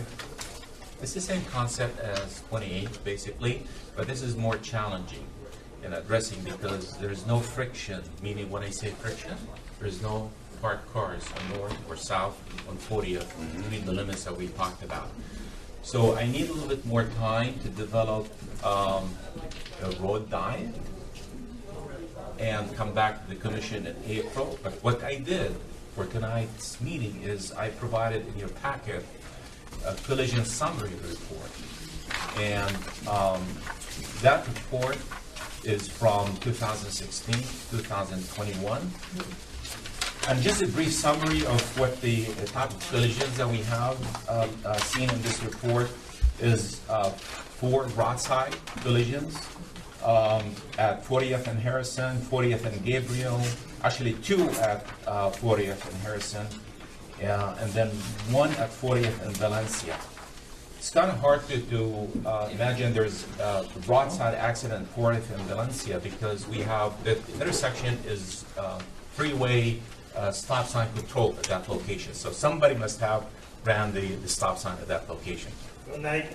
Thank you guys. Thank you. Thanks a lot. Bye-bye. We have 3 hit objects. I don't have specific location where this occurred. 40th and Harrison, San Gabriel, and 2 actually at that location. So we'll look to see if there's any fixed objects that are in the travel pathway of the vehicles. And then we have 1 rear end accident at 40th and Golden, and 1 head-on accident collision at 40th and David Way. So the speed on 40th is 45 miles per hour. While we're doing our field investigation, we saw 2 PD officers checking and with the speed on 40th. Was that 2 weeks ago, Brian? Yes, sir. Yeah, 2 weeks ago. So we need a little bit more time to look into it and get back to the commission to see how we can address the speeding on 40th. Like I mentioned, it's going to be challenging because even if I squeeze the lanes and everything is wide open, they're going to still fly, you know. So there is no physical barriers or constraint that is going to limit them in slowing down. So the tools that I have in my inbox is kind of limited at this location. I mean, we can put speed feedback signs that flashes your speed, but how many people will slow down when you have these type of devices? So let me take it back and think what are the measures that I need to take on this. So may I ask you what kind of time frame are we looking at? What, I'm sorry? 30 days? 30 days. Give me 30 days. We'll probably get back to you the first in April, maybe in April. But there's also an additional request to look at lights. I think you brought it to the commission at the commission meeting last month. So what we're going to do is explore is if we can install solar lights mounted on poles. Oh, wow. Yeah, because if we go through SCE, that's going to take 2-3 years from now to install lights. So I installed them. I don't know if you've seen them on E between Highland and Baseline. You know, so there's a couple of locations we start moving into that direction, but those have to be programmed into. We need to find funding because each one of these fixtures costs about between $6,000 to $8,000 for each. So Ryan, what he's going to do, he's going to develop lighting plans. Ryan, lighting plan, so we can determine where they're going to be located, and then we'll talk with management to determine what are the costs and how we can fund them for fellow lights. And for lines of communication in the event that the commissioners need to get hold of anybody, to you? Yeah, to me. Yeah, that'd be fine. Note that on record. Yes, Commissioner Gisman. Just for the record, I'd like to mention that this item, in our last meeting, this location, 40th Street, was mentioned in a very unfortunate witnessing to this commission, and it came from a young lady whose dad had been killed. And if I may find and mention her name, I just had it. Mrs. Maja Esteva stated that her dad was killed on February 9th at 40th and Harrison, struck by a truck. And so I'd like to say that this meeting tonight, this follow-up, is proof that we are active and that we care. And Mr. Absolutely. Yes, and this is being dealt with, and Mr. Jeb is on it as leading this effort. Thank you. So the fatality occurred on 40th and Harrison. Okay. Right at the T right there, Yeah. right there, he was hit on that. Right. Yeah, these kind of reports that will not be shown on this one because this is 1 year behind. Oh, okay. So if this occurred early in 2023, it didn't show up on the February 9th. Yeah. So, any other comments from any commissioners? Go ahead. Cervantes. Chair recognizes Commissioner Cervantes. And I appreciate that you moved on this, because a lot of times people come here and they feel like we don't move on it, and I see that we're moving very quickly with a comment from Elliot that sometimes it takes years to, so we've really moved quickly on this. Maybe what we should consider is letting these people know that where we're at, like they said they didn't know the signs are behind the river, then that will alleviate the who and why and why, and we know what happened tonight. We can prevent that by just informing them that, we're working on this and we're delayed signs, and that will alleviate all these extra things that come. Commissioner, that's a great idea. In fact, if some of you that have contact with the people that showed up, I'll So tell I you, will this update is them. where a phone call or, whatever communication would go so far. That's how you change the look of the community. Commissioner Elliott. Commissioner Roberson is the chair of the Public Works Subcommittee, and everything relative to public works that should come before the commission could go through the subcommittee, and they would have all that information and simply report back to us. And the idea is, you see how long it's taken us tonight. The idea with the subcommittee process, because you don't violate Brown, is that the subcommittees get to communicate with the directors whenever, day and night, and they get these answers, and they're able to call. We were working on fireworks last year. That's something that's been going on for years, and according to Brown, if there's ever a majority of us, then we got a problem. So the subcommittee allows 3 of our members to go do the work, to communicate on a regular basis. So if I get a phone call, any of us get a phone call about a issue that's public works related, all we have to do is pick up the phone, one of us, and call Commissioner Roberson. And he or the other 2 members that serve with him can get on the phone with these people and get things done and come right back and just give us a report. Likewise with fire, likewise with PD. And what I was suggesting, though, is maybe we can include the public in that regard. Well, again, I think as a commission, I want to remind you that as a commission, we can only act as a commission, period, which means we do it here. That's it. What our subcommittees can do is act on our behalf Do the work. in the interim. But as a commission, because of Brown Act violations, everything has to be in front of all of us when we meet. So that would mean that every time you get a phone call, you, Mr. Chairman, need to call a special meeting of the commission, and we all got to come in here. The subcommittee lets us basically bifurcate that process and let the subcommittees go do the work. It's 3 of them, and they come at our next meeting and report back to us what happened and how what they did. And so if there's a phone call, there's an issue. If you have a police issue, an issue with police, call me, email me. I'll get to Captain Carrington, I'll get to somebody over there and get you some answers. If you have a fire issue, get to Commissioner Kelly. She will get to somebody at fire. She will get you the answers. If it's a public work issue, get to Roberson. He has the one-on-one, and it also helps, sir, to not put the directors and the staff having to answer 9 different people, and we all come back with 9 different answers. They got one liaison to our commission, and they know if Roberson calls, okay, what's up, boom, boom, boom, boom, boom.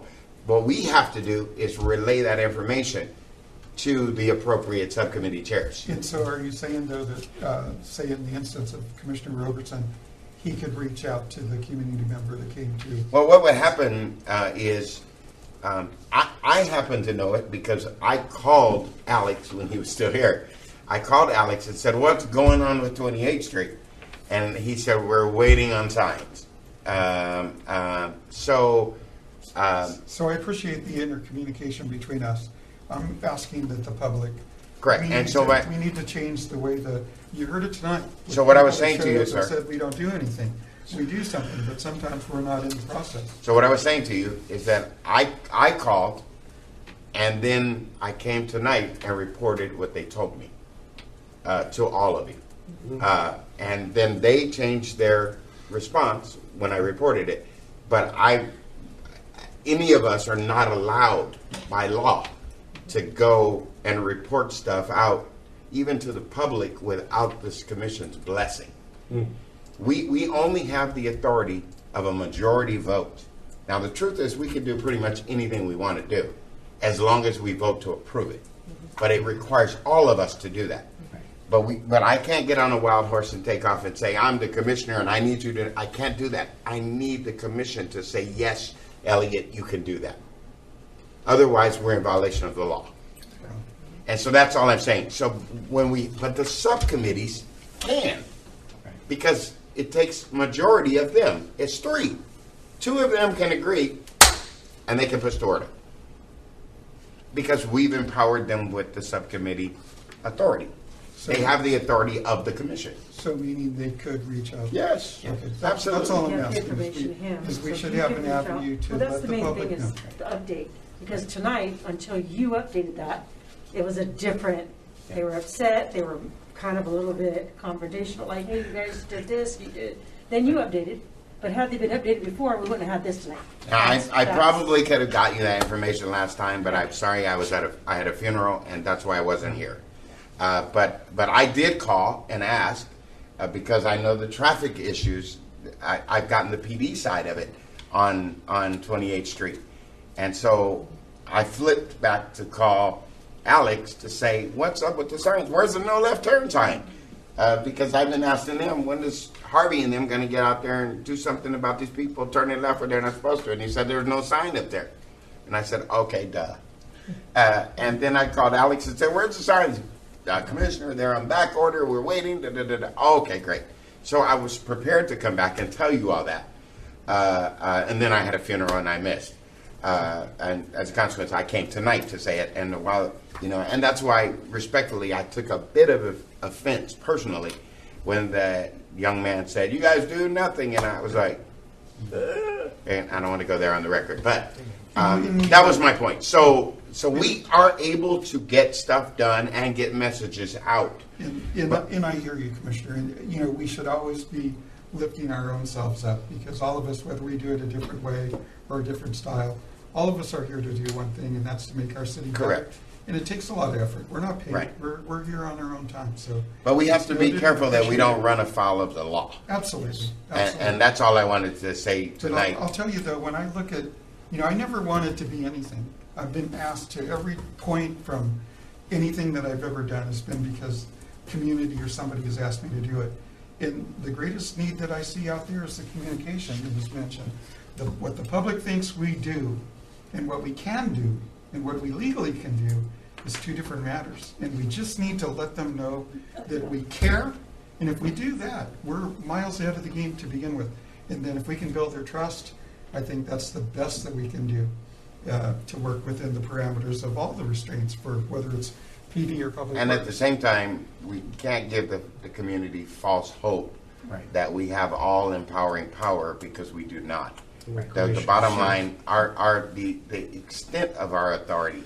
You know, hopefully we can work through the proper channels and get things moving along faster. But the truth is, the extent of our legal authority is to make a recommendation to the mayor and council. It's very limited. And that's it. But we can say that we care. That we can do, and that people need to hear.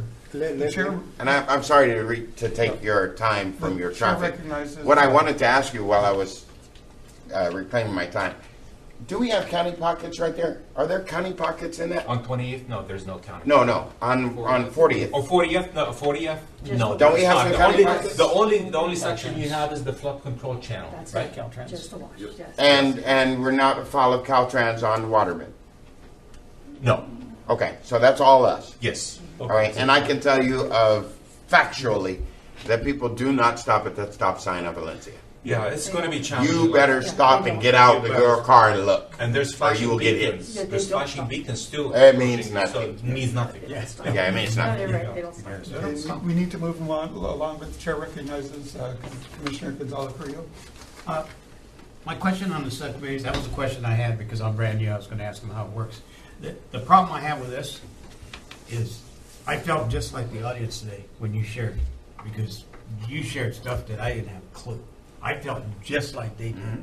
And I'm sitting up here, commissioner, that's supposed to know something, and I got hit blindsided with the great information you gave. And I thought, I understand the Brown Act, but I also understand you broadsided me with all your information. That was excellent information, but I'm sitting here just as naive as everybody out there hitting this information. And is that what's going to happen? Well, no, if I could respond, again, I made it, what was clear, this is, and I told Mr. Schulenberger this, in front of the whole commission told them. I literally pulled out, and I've held on to it because I know how, I almost said it, how particular they are about this. This is September 12th's agenda of this commission last year. Right. Respectfully, you weren't here yet. No. What I read tonight, I read out of this agenda. Yeah. I didn't make up anything or nothing new.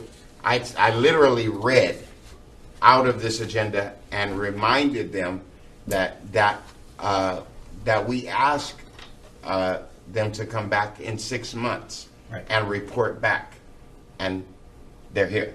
And I directed Mr. Schulenberger, I was chair at that time, and his people because they missed a meeting.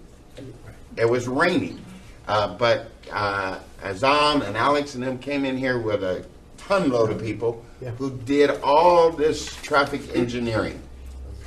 Pictures and stop signs and markers and everything. They missed the meeting. It was raining. They missed the meeting. They came to the next meeting going, "What happened?" And I said, "What happened is you didn't come."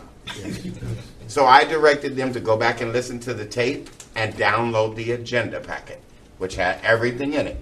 And so what I did tonight, literally, I didn't make up anything new or blindside. It was, I read to them what we voted on, approved, and they agreed to that night. And we agreed 6 months. We asked them to report back. And I reminded them, give them a chance to do the work. Go read your packet. And Mr. Schulenberger said, Terry's the one that gave me the packet. I'm really the one that directed him to the packet online. And told him to take it to his group and let them download it. And so tonight, that's all I did. There really was no new information. I read to them out of this agenda what we had passed, and they were here. But the question I have is the signs were on back order. That wasn't in there, was it? Uh, That was new information, wasn't it? That was new information. Okay, and that's why I'm saying, I mean, because we're out in the public too. Right. I mean, and the subcommittees are great. We don't need 9 people going to Public Works, 9 people going to PD. But on the other hand, I don't like to get blindsided. Right. Because, I have constituents too that I answer to. And, if you've got this in your back pocket, you come here and I got my constituents out there, and all of a sudden you blind, and your first question they're gonna ask me, why didn't you tell me? Right? That's the first I question agree. they're gonna ask me. And I understand the process, and we work for the people, and you know, your constituents you're handling, I gotta handle mine too, and I can't be blindsided. So I can tell you respectfully, after I got that information, I called the chair, Savannah Taylor. I also called the former chairman of Public Works, which was Ricardo Tombach, and I relayed that information to both of them. Okay. I did. And at that, again, so I did relay it. I apologize that nobody relayed it out, but I did. Right. But we gotta be careful, because only 3 people can hear it. When Is that what I called the chair of No, the commission. but I mean, only 3 people can share the information that you shared about the signs, correct? Correct. So that blindsides me, any way you want to put it. You can sugar it any way Yeah, you want. and normally, Right. and I wouldn't have normally gotten into it, except I was asking PD what was going on with enforcement. Right. And in this case, it was Ricardo Tombach who was working with them. And I just got the answer through a lieutenant and through Alex by happenstance. And so that's how I got it. But And yeah. the only reason I asked that, Commissioner Elliott, is I have a very close tie with the PD, Mhm. okay? And you've actually taken me out of that equation by these committees. I didn't do that. Well, no, but by these subcommittees. Yeah. My direct, you know, I mean, I'm doing a retirement for a police officer that's retiring in 2 months that, you know, and I'm very involved with the PD. I mean, we get anywhere from 30 to 50 people with coffee with a cop, because I make 25 calls. And to me, if I have an issue with the PD, I gotta go to somebody else. Well, no. And to be clear, any commissioner can call anybody. Right. That's not the idea of subcommittees. That you have to read the rules. That's not a subcommittee work. What subcommittee work? You can call anybody you want to call, Okay. and talk to anybody you want to talk to. The idea is if it is commission work, that's all it is. It's subcommittee on commission items. That cuts off nobody's contact. It's just like I wasn't on Public Works, but I called Alex. I mean, you can call anybody you want. You can call Captain Carrington. You can call Chief Goodman. Anybody can talk to whoever they want to talk to. That's not the issue. The issue is only on commission work. Things that are reported back to the commission. That was all. That's all the subcommittee work does. Okay. Good point. Thank you, Commissioner Elliott. Yes. I think I Chair took your recognizes, traffic Mr. thing, sorry. Gisman. I'll be brief, and I'll try to steer the conversation back to 40th Street, but I do want to be strong on this, that signs or no signs, reported or not, the work that was done and reported on that agenda was gigantic. It was And gigantic. signs were only one Correct. item of 15 to 20 accomplished items. Yes, you're right. And so if members of the public come in and say, you've done nothing, Yes. that cynicism, we can take it with a grain of salt. I mean, that is their right to feel that government is good for, whatever.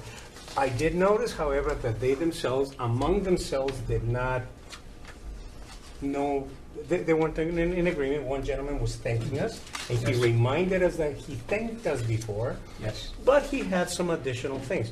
Appreciate that. Yes. In regards to the others, again, with a grain of salt. I appreciate them because they, as members of the public, rose up to bring concerns to us, whether in a way or in another bad way, a good way.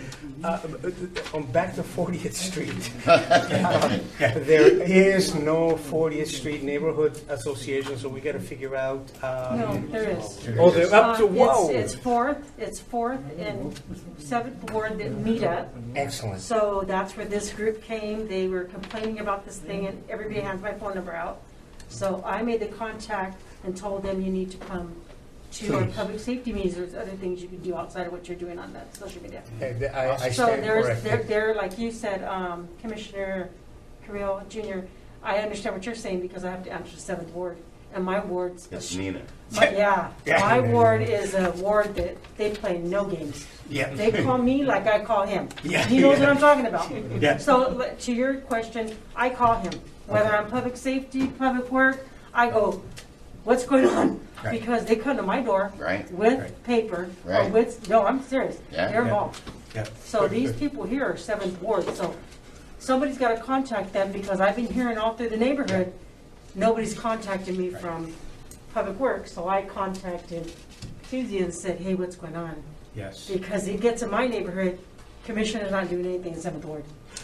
We took it there, she's not, so that's where you're gonna have to follow up and take care of these two because they are very active in the community. Allow me to finish. The chair recognizes Commissioner Kisner. Thank you. Allow me just to finish by saying that maybe the public today seemed not to understand our powers. They do reach out to us as community members to community members. That needs to be emphasized in terms of 40th Street. I am glad that it rose from the grassroots again. In the future, I guess we need to make public our real powers and the fact that we do something, and that is to motion, if you will, for things to get done, especially councilmen. Thank you. Okay, and One last thing. the chair recognizes Commissioner Creel. One thing I want to mention is, I promised somebody out there that I would follow up, and I have no number. So can you give me a number of somebody that I can at least call? Because I think communication is critical. And when I That was say, Mr. Massaro? I'll talk to you, and they left, if I don't communicate, it makes me mad, it makes our committee look bad. So That I will. was Mr. Massaro, right? Yes. The Yes. gentleman in blue, Was it blue or the white shirt? the blue in the T-shirt that spoke. Oh, no, that's Schullenberger. Was, That's John Schoen. It was Yeah, the that's guy what that I'm- was in the meetings, right? It was the. That's a private Is it the guy with the thick accent? who was the guy that I said I'd? John follow? Schullenberger. Okay, and you can give me a number for That's the him. kind of Okay, Susan you chose. Can't do did that. not leave a phone number, just his I'll give you a address. phone number. You can give me a phone number, okay. That's And the other guy that shows question, up at the meetings all the time. I don't know, she'll give me, she'll give I me. think it's the person, the other person. If you can get me two numbers, another number, for I can at least say, I did my due diligence, because I'm a man of my word. If I tell you I'm gonna call you, and to me, it sets a precedence for our committee too, that when we say something, we follow. Couple one things I mentioned is, I think being that we're community-based, with this accident that a gentleman was killed, I would like to close in a moment of silence. For the public knows that we're concerned. I mean, we're a committee, and this is public. I mean, if it was my dad, it was my family, and say, you guys are Public Works, we have a heart. Regardless of how it happened or why it happened, we show the public that we care. And it brings dignity to our committee. It really does. I mean, Pastor, you know this. Yes, sir. I mean, I see it at the council every time, and I mean, this is part of our committee, what happened on 40th Street. And to me, we need to do a moment of silence. Let the community know that we're concerned, and we have a heart, So we can do that. Do I need to make that into a motion? At the end. At the end? At the end. Okay, and we have Regular order, item C, the regular. 28th Street. Item 3C. You didn't. I thought you said you were going to put in Yeah, solar lights. solar lights. I thought that's what that was. No, that was, no. That was on, He's going to Pepper Tree now. Is that Tree. true? That was Pepper Tree. Where was the solar lights going on? Pepper Tree. Pepper Tree. That's what you said. Actually, there's two locations. Oh. No, the Pepper Tree is, we have, if you, in your packet, you want me to jump into Pepper Tree? Yeah. Okay. That's what the solar was. The solar ones are on 40th, part of the road diet that we're gonna come back in April Oh, and do a okay. presentation. Okay, good. Okay. Now, item 3B was also brought up at the commission last time. And what this is, I guess there was a request to examine the existing conditions. I guess the lights were not, I wasn't here at the last commission. They're not working? Well, that's what I thought I heard on There isn't any, I don't think. They're all There's completely two, dark? Maybe two, but it's dark, I don't know if they're working. Okay. Okay, most of the ones, let me go through the packet. So if you're in your packet, you'll see on page 1, item 3, you'll see Marshall, Valencia to Pepper Tree. Most of the lights we have along that stretch on Marshall and then on Pepper Tree are maintained and operated by SCE. Edison. Okay, Edison. So if that's the case, Ryan, can you take a note? I guess since there's only 2, do I just put in the request to check them all with Edison? We probably have to send somebody from O&M to do a night survey Okay. and get back to the commission. And then also there was a request for trimming of the trees. Was there? Yes, because Was they're there? covering the visibility, I guess. Yes, they're- so the trees are lights. Yeah, it was on that same street. So Ernesto told me that the trees were trimmed 6 months ago. I'm not sure if I can confirm that, he left. And then it's, Probably true. I'd have True. to check my records because we helped trim some of the trees. right. So he said it's probably, if the request, did you send in the request to Ernesto for the trimming of the trees? Daniel did. Oh, Daniel. So Daniel forwarded the request to Ernesto so we can trim them again. Okay. Okay? Does Edison have any responsibility if their Because I mean, Not- because they send out That's Edison. that company that cuts the trees off of lines and all kinds of stuff. Lamar or something. Do they have any obligation? That's a good question. I have So to- this one, because the picture you have here has that Edison pole, there's 2 Yeah. on that street. It's right there. Right. The picture on on the item 3B, 3B, yeah. that pole, the light fixture is right in the tree. That's Edison. So I don't know if it's their responsibility, but we called on our street and they came out. Yeah, They were coming. Edison does a bunch of this tree trimming around their equipment. True. Yeah. Okay, we'll follow up on that with SCE for the request to them to see if we can trim the. They were fairly prompt. They got Marbury's or somebody that comes out all Yeah, over the that's place. who they are. Yeah, Even at locations where it's fixtures, my understanding is they come only when it's a high voltage and it's gonna be cause fire. That's my understanding. I don't know if they can come up when you have fixtures like this. there's a wire going into that light somewhere. They're required to trim the trees that are on the lines. That's Yes, it's yes, supposed to- yes. But if the So there's a light is wire there- going into that light somewhere. If the light So- is And the there, light is in the middle of the tree. we got pretty prompt action by just calling them. Creativity here.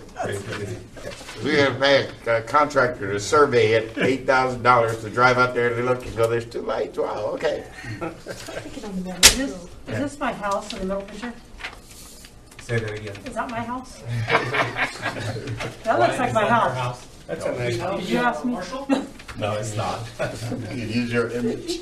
I don't see any cameras. I don't see any cameras. No, that's not your That's house, half of basically. my house. Maybe it's not for your house. That So, looks like my casita. Basically what it is the lights are spaced 300 feet.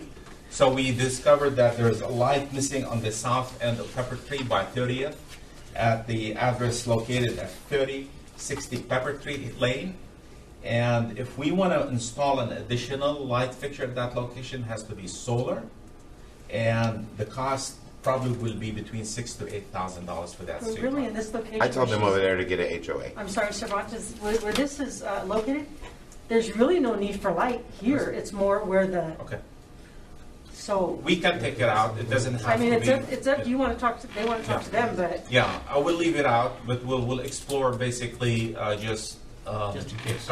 contacting SCE and see if they can trim it. The one thing that we discovered is the wattage on these lights are 30 watts. For this type of street, I mean, we would like to upgrade them to 50 watts, but that's a request we need to put through SCE, and there's a cost will be associated with that for us to pay them to change it to 50 watts. If this is an action item that we need to take it, I can do that. But this is gonna, the process about a year, maybe a year and a half for that process. So then we should make a decision Yeah, now. yeah. Can So that if be you- switched to LED? This and It's already. It's already LEDs. So it's LED Yeah. 30. Yeah. What's the That's a pretty significance bright, that's a pretty bright between light. 30 and 60? Ryan, you're electrical engineer? Or in No, terms of density. Lumens. Yes. What are the lumens? Twice as much? So what are the lumens on the 30? Oh, I don't have their data sheets, so I can't. But it's gonna give twice as much light, But basically. it's gonna consume about twice as much electricity, and they bill us at a higher rate because they own and maintain it. So, like, for instance, you have 100 watt at home and you pay, your Right. 20 cents per kilowatt hour. Because they're owning it and maintaining it, I think that 30 watt would be 60, like if I can recall, 60 watts LED is converted to about 5 or 8 and produces 800 lumens. So we're talking a lot of lumens, talking a lot of brightness. Yes. Is it necessary? Oh, yeah. 30 to 60? If you Well, go there I at think what's night, necessary is to see if brighter- there's only the 2 more lights light, working, the better. and I show at night. 10 or whatever's on the paper. So we get all 10 working, do we need to go to 60? Not really, I guess because, we'll, Ryan, because this location is according to Determine the the trees. information you provided is the policy residential, this type must be 300 feet. So, and the width of the street, so once they trim it, what we can do is go out and analyze it, and upgrade it. I'm just trying to avoid going the long path with something that I promised them that I can do, which I Right. yeah. That's what it Then is. you're gonna have to think about it. Right. Good point. I just don't want you guys to do a lot of research to look at 60 watt. Yeah. If we could stay with 30 watt and get every light Yeah. fixed and get the trees trimmed, Right. why go through Yeah. all the, to do, the cost and the survey? I mean, anytime we decide to ask you for something, there's a cost involved because there's man hours. And if we can trim the trees and get Edison and get every light working, we might be okay. We might be 30 watt. okay. No, you're right, because if you go there at night, it's jet black, and if the lights are working, it may make a difference, and if the trees are consistently, trimmed back short, real short, they could probably see, but it's just jet black. If you go there tonight, jet black. You don't even know that you see the pole, but you don't know the light. Yeah. Can I ask a question? Sure. What's the possibility of taking out the trees permanently so you don't have to worry about That The ain't trimming? neighborhood will kill us. I bet that's cheaper. They're pepper trees. It won't be Pepper Tree Lane anymore. Yeah. Yeah. It must be the lane. Oh, watch what happens. Go over there by the tree at night, watch what happens. It's the lane. Can you trim the tree without killing it? I believe it's Conversation. protected. We're losing This is the, mine. too many people are talking. It's my floor. Keep Hang on it, just a second. okay, So- Mr. Kelly. Thank you. Would it be cost effective in the long run, instead of trimming the trees every few years, to take out the trees that are actually causing the problems with the lights? We can look into that and provide. Would that be something acceptable to the commission, to take a look at that? It wouldn't be all the trees, it would be the trees that are causing the problems with the In the lights. lights. Well, Cervantes, I believe the last time we had an issue over there, they took a tree out, one tree. The neighborhood said they were protected. Yes, I think, Are they pepper tree? No, So we gotta look at that. That's what they're saying? nope. Oh, yeah, they took one out because the car couldn't see and the whole neighborhood. No, And I do know that They're the not city protected. is really against taking out trees, so No, we've got I- other considerations there too. And I understand that, but I'm thinking the Neither cost do I. effectiveness of the Yes. whole project. If it's just I- one tree. I called blocking about the 10 light- times, my tree finally blew down and crushed my neighbor's car. Okay, So, so how cost effective was that? exactly, Okay. and so I'm a proponent, I'm on your side. Okay. But I'm just letting you know that the city fights against it, so Yes. we can come up with a plan, let's consider it, let's move along. If you have Commissioner, Yeah, I just had a question. I think it might be a city ordinance that if you remove a tree, you gotta plant like 2 or 3, right? there's also. I know where I live. That's Yeah, exactly you gotta, what it is. yeah, that's Lots what, of Yes. stuff. exactly. Yeah. Okay. Yeah. Yeah, And so- moving on. Any other comments? Let's, you want to get moving? You can trim them, We're good? but they're just gonna keep going back because they're long. Yeah. oh, I thought they died. No, they're like willows, they're long and each. Okay, so there seems to be some consensus on the things we can do. We can look into SCE, we can stay with the 30 as opposed to the 60 Yeah. to keep our costs down, and we'll leave it right there for right now. Is everybody good? Okay. That's right. We move to the next, which is 28th Street and H. Has that been considered? So one after C. Okay. So, I wish they Hey, no. See, this is what happens. Yeah. Junior, this is what happens. Their stuff is on, They left. Oh. Yeah, I wish they stayed because I have some very important See what I mean? information to provide tonight. So, okay, let me start. So the project is completed as of last week on on 28th between H and Waterman. Got calls regarding the rumble strips Right. that were installed at Stoddard. They said it doesn't extend all the way from curb to curb. And the reason I did that is because there's 8 foot of parking on both sides. Correct. So I did not put them within the parking lane because otherwise people will say, okay, why you put them in the parking lane? That's number one. Number two, they're saying that the vehicles drive over these rumble strips and they go into the parking lane, they swerve over, and then they go, but you cannot miss them because the outside tire is going to hit them. Correct. Hit one. Then hit one, exactly. So they slow down. So that is my response to that question. The other thing is, let's talk about the signs. Brand new signs. Every sign on 28th was replaced. Replaced. Stop signs, school signs, you name it. Everything was replaced. Beautiful. Messages, the pavement messages that were missing, like say stop ahead, completely. Everything that you see in that report was completed. That's awesome. 100%.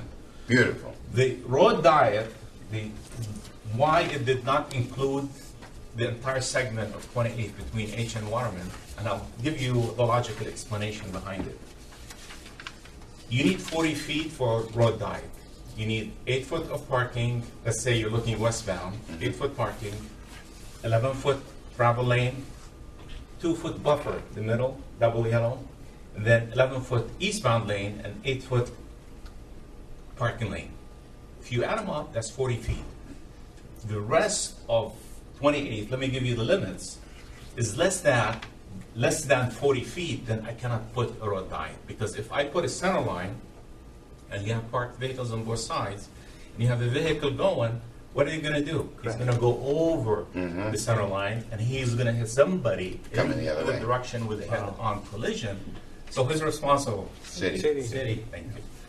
So the road diet actually took place on 28th only from G to E, and then on, like you indicated, on Sierra Way to Waterman. So that's where the bread and butter of the road diet. Now to continue the rumble strips along the entire stretch, that's not possible. The reason is they mentioned noise. They mentioned noise. Right. So if I need to put them at every other block, without getting a petition from every homeowner along 28th Street, they're going to point the fingers at Public Works. You actually addressed that the Yeah. first time around, I Yeah. remember. Yeah. You Yeah. said that Yeah. that was something Yeah. that always happens. Yeah. And what we did, here's a copy, you don't have it in your packet, is the statistics where the petitions were signed and the petitions, the residents where they signed the petitions, and let me give you a number. The addresses that touches 28th that's signed off on the rumble strips, we have 22 signatures, only 12 signed, and 10, there was no signatures, they just put an address.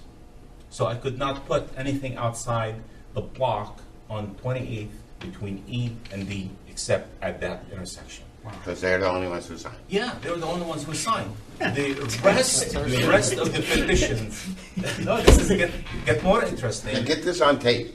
Yeah. All of it. The rest of it, most of the people that they signed, they don't live on 28th. Absolutely. They live north and they live south. So are they on the petition to address issues of speeding on 28th?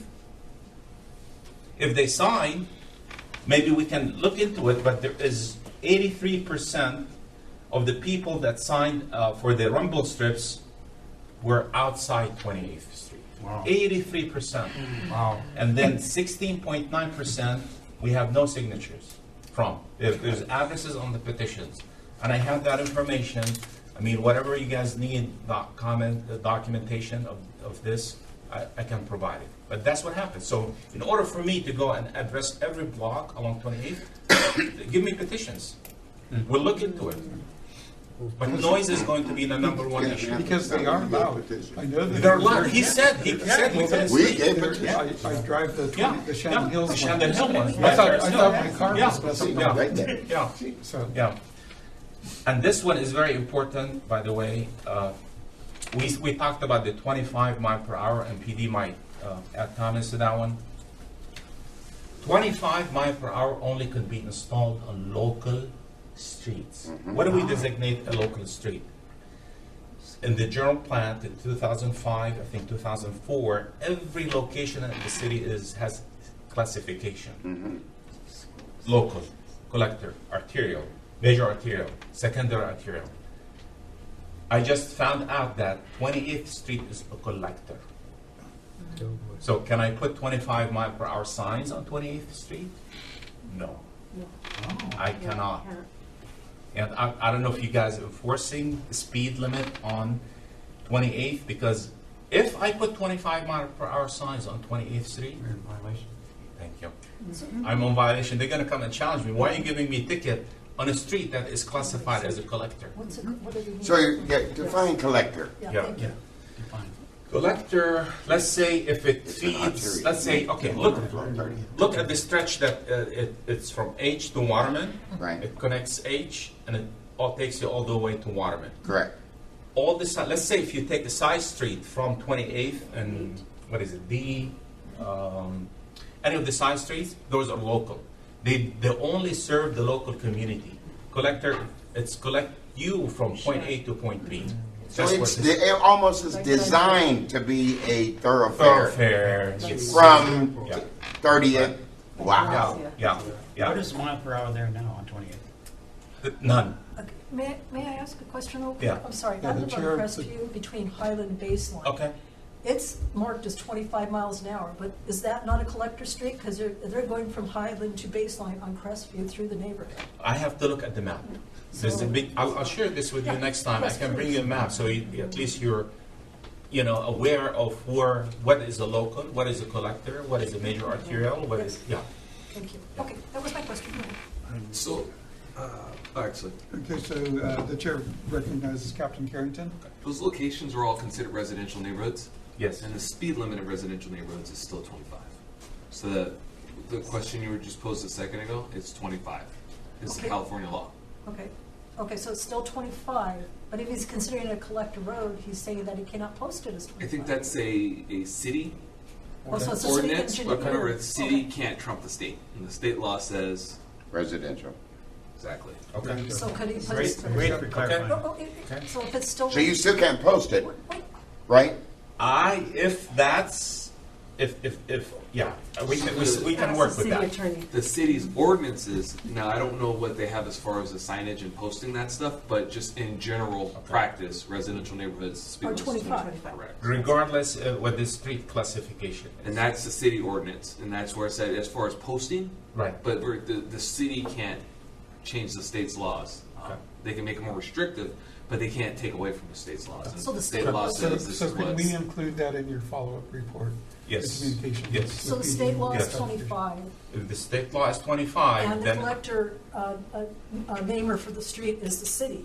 So how does that work with the collector street on this, with the 25? Is it just implied 25 because it's residential? Exactly. That's Okay. literally what the law states. Okay. Okay. Residential Okay. neighborhoods, and that's It's determined by implied. more than 50% of the roadway is residential housing. Okay, gotcha.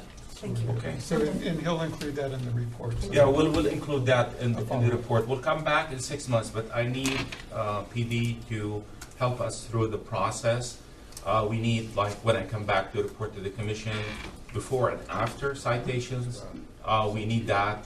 So what we'll do turning counts at 28th and H to see how many vehicles are making those turns, those locations. And then we'll include speed survey to see if the majority of the people traveling along 28th are traveling above or below the 25 mile per hour. Great point. And maybe include if there's any other suggestions that could be made to address the 25 miles an hour. Chair recognizes Captain Carrington again. So just, I can't have them sit there and determine how many people have gone down the street? No, we'll do it. We'll Okay, do it. perfect, Yeah, I perfect. have a counting company that we're gonna have them. No, you don't have to do any of this stuff. So. I'm sorry, I thought you were looking at me like I No, didn't know. no, I'm no. like, whoa. Just the citations. Marky's gonna kill me. Yeah, the citations before and after, just a count on what we have accomplished. Hopefully, it will drop down the number of citations, but the rest of it, I'll take care of. Perfect. I'll get you the stats that we collected previously. Yes. And we'll Yeah. go based on the same times, Okay. similar dates and things like that, and see if there's a difference. Thank you, Captain. Yeah. And the chair recognizes Commissioner Elliott. What about the no left turn signs? Is that a problem? The no left turn from southbound E. Yeah, I think what happened at that location, it was not installed per the plan. It was installed northbound. They installed no right turn on E at 28th. So I need to look back to see why that sign wasn't installed southbound, unless it was installed, but I thought it was missing. Yeah, I haven't seen it up there. It was missing. And what about the no left turn at H and 28? We have both. Okay. Yeah, we have both. And Yeah. we're no parking in that from H? As you requested, yes. Okay. Yeah. All right. Yeah. My recommendation, and I'm happy to put into a motion, is that we continue your report on this out 60 days and ask you to bring us that information you just read us tonight so that we can get it in the record because, and I will be too happy to sit up here and remind the residents that I asked them to stay so we can hear it. It's on the record. And that, in addition to that, I think that what I reiterate that what we agreed upon, because we can keep doing a whole bunch of stuff and keep doing more and more and more and more and more, and pretty soon every neighborhood in the city is going to expect this, and we can't do it. Mm-hmm. What was agreed upon here was that we would let them do all of these things and reassess it. Yes. To see what effect the change had brought. Mm-hmm. And at that time, they already agreed, if in fact the change, it didn't bring the desired change, that they were happy to relook at other options, which they folded in. And again, I read it verbatim. Everybody get September's agenda. And so what I recommend, I think we'll start hopscotching all over the place here, trying to do this, that, and the other. Put a counter rate, put a sticker, put a bump, let's follow through, and they seemed amenable to it tonight. Mm-hmm. Yes. Let us follow through with everything you've done, and then reassess what has happened since then. And then they also put in options to further mitigate if it didn't bring the desired result. I do know that there was a specific request for those bumper strips at 28th and D. I do know that to be a fact. That's what this whole thing started with, D Street, 28th and D. And that's because there was no stop sign. This commission is responsible for the stop sign getting put there about 2 years ago at 28th and D. And then Lieutenant Corrales then went out and threw a big stop sign party. So there was a stop sign there, a flashing red light on the stop sign. None of that was there.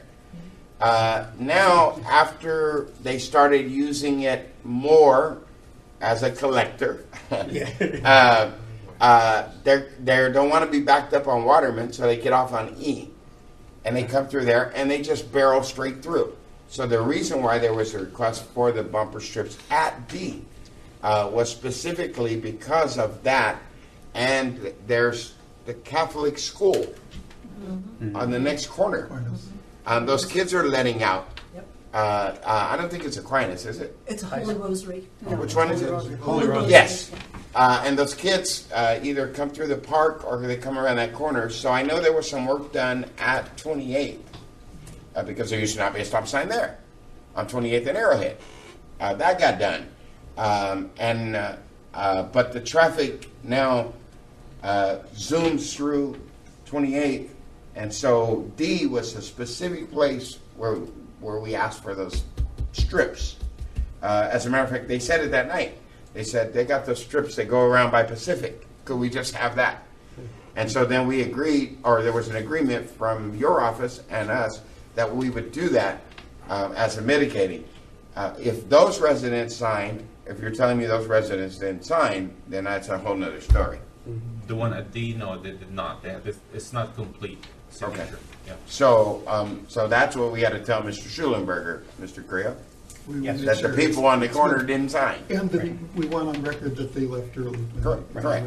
So I would, back to my motion would be to continue this out 60 days so you can bring this info and put it in the record. And secondly, that we do the original motion, that you now telling us tonight this work is all but complete, with the exception of a few signs. Couple of signs. All right. Yeah, that's awesome. And that we would then continue it out, ask Captain Carrington and them to reassess the situation over the next 3 months or so, and come back and tell us. Because it was Captain Carrington, it was PD who went out there and gathered the data that created the need and necessity for this. So now, to change the rhythm, now all of a sudden we're getting counters. We're going to get two sets of data. I second your motion. Thank you. Amen. All right. And I heard, can I get an amen? Hallelujah. Kevin, that's a motion to continue for 60 days? I can go. Because Azam just said he needed 6 months. Yeah, that's right. No. Yeah, 60 days to follow up on the. No, what I want tonight, he just told us tonight that this is complete. Right. With the exception of a couple of signs. Right. What I'd like to do is get that in the record. Okay. So now I'd like the record to reflect, just what you told us, this is done. 4 signs are in, strips are in, da-da-da. We did it this date, da-da-da. Amen. Just a report. In 60 days. A report. 60 days. And then Okay. the full evaluation would be in 6 months. Here we go. Yeah, The full evaluation. fine with me. Yes. A return on the full eval, Yeah. which includes PD's Which assessment. includes PD. Yes, but a 60-day to give us a report of what you did on the record. That's fine. Dates and what was done. Okay, we'll do it. So the motion's on the floor to get a report back in 60 days. We have a second Aye. also already. Do we have a second? Yep. A second? First and second. Second by Kelly. We already- Okay, You're ready for so we vote on that. All in favor, say aye. Aye. Any opposed, say nay. Did you say anything, Deanna? I said, I kind of agree with Don't make me send somebody to the corner. Can I make a Commissioner, the chair recognizes Commissioner Creel. A couple of things, you know, this is my first meeting, but I'm listening. You know what, we can say shame on the audience for not staying, but I would like to reach out to these people, if it's okay, for one of them to call him, to let him know the importance of staying. Because we could say shame on you, you should have stayed, but I think if we reach out to the community and say, you know what? Let me tell you why you should have stayed. And we say, I want one of you 4 to contact him and tell you what you missed, and show that it's important for us to communicate to them. Are you okay with that? I already did. I mean, we I had did a Zoom meeting with him on Friday. So they can call with that. Right, but I mean, they missed the meet. They really did. They missed the meet. They left, and I have one other suggestion. When we have 4 speakers on an item, can we move that item up so they don't leave? It's a privilege. I've been to council sometimes, and I have to stay till midnight to hear an item. I mean, if we have 4 speakers and they're speaking on these 4 items, can we move it? Can we move it as a committee? Can we move it forward? The chair. It's the privilege of the chair. So let me ask a Is that a good suggestion, though? So let me ask a I've done it a lot of times. clarification. In the future, when we want to do that, what is the procedure? So not only I would know, but how we could address The it. chair can do it. Yeah, you just say that. Privilege of the chair. to move it. Okay, so somebody could ask me, and then at privilege of the chair, I could move it up. Yep. There we go. So now we Okay. know. We all learned. We all learned. But you think that's good? Yes. Yeah, Because they were because they wouldn't have to make this call, because they would have been here and say, you know what? And we could even say, you know what? Because of the importance that we got 4 speakers, we're moving this item up for you. Will you stay here? We're still going to come back. Yeah, but that's okay. I mean, you know, I just That look at, was done. Okay. It is done. So, thank you so much. So does that wrap up your presentation? Yes. Is the- Beautiful. Thank you. And staff reports, looks like we don't have any. And new business, we don't have any. And so we move to announcements. So starting, let's go ahead and start over here. Commissioner Cervantes, any announcements? I had one here from my council member. You want to come back to you? No, for the 7th Ward, we had an opportunity summit, which was on Facebook for our neighborhood, and my councilman for Ward 7 does like summits on different things like cleanups or homeless. He does all that, like when we get updates. He was appointed to the San Bernardino Care Governance Committee. It's a committee that deals with the homeless in San Bernardino County. So they're trying to rewrite the policy manual for the county right now, for the homeless issue. Wow. So that's a good thing, because then that means it's rewritten for the county as whole, not just our city, but everybody who connects to us as the city of, of San Bernardino. That's a huge thing. What we don't realize is that this 14th Amendment and these little legalities are part of why everybody can't do something what's going on. Once we understand that, we won't have what we've been having, with the homeless situation. Our 7th Ward, he always has summits, like I said, continually. We're scheduled for cleanup day on the 11th, but we didn't have it because of rain. So we canceled it and moved it to May. So pretty much for the 7th Ward, that's all for us. Good deal. Thank you, Commissioner. Commissioner Elliott? Pass. Commissioner Robertson? Yeah, I just wanted to kind of talk about, I know our Councilman Ben Reynoso had a town hall for the Hudson at the First Baptist Church in San Bernardino.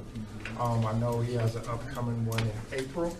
He's going to host at Cal State San Bernardino as well. I definitely want to invite the commissioners to come out. I will definitely send out an email to all the commissioners. Great. Yes. Commissioner Goodsman? None. And let's go over to Commissioner Kelly. Yes, I have just one thing to say. The Valencia and Paris Hill Neighborhood Association had a meeting this last Wednesday on the 8th. And I wanted to say thank you to Sergeant Echeverria and Officers Vanessa Ruiz and John Cohen, I believe is his last name. Kane. Is that how it is? Yeah, pronounced Kane. Okay, I'm sorry. They came to our meeting and they gave us an update what the police were doing in the area and how they were handling contacts at the park for the homeless, and they kind of just kept us up to date as a neighborhood of what's going on in our area. So I did want to say appreciate them coming out, taking their time in the evening to come out to our meeting. Very good, Commissioner. Thank you. Commissioner Walters. I want to say, the intersection Pepper and Rialto, the roads are blown up. They're like 2 to 3 feet deep. Yeah, because of the rain.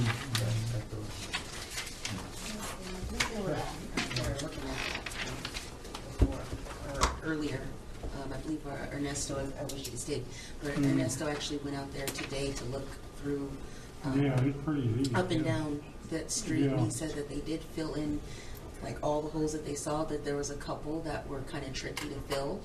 Like I said, he could speak to that because I don't know the process of filling potholes, but I know he drove through Pepper and I like tried had to walk across the street and went into a hole like this.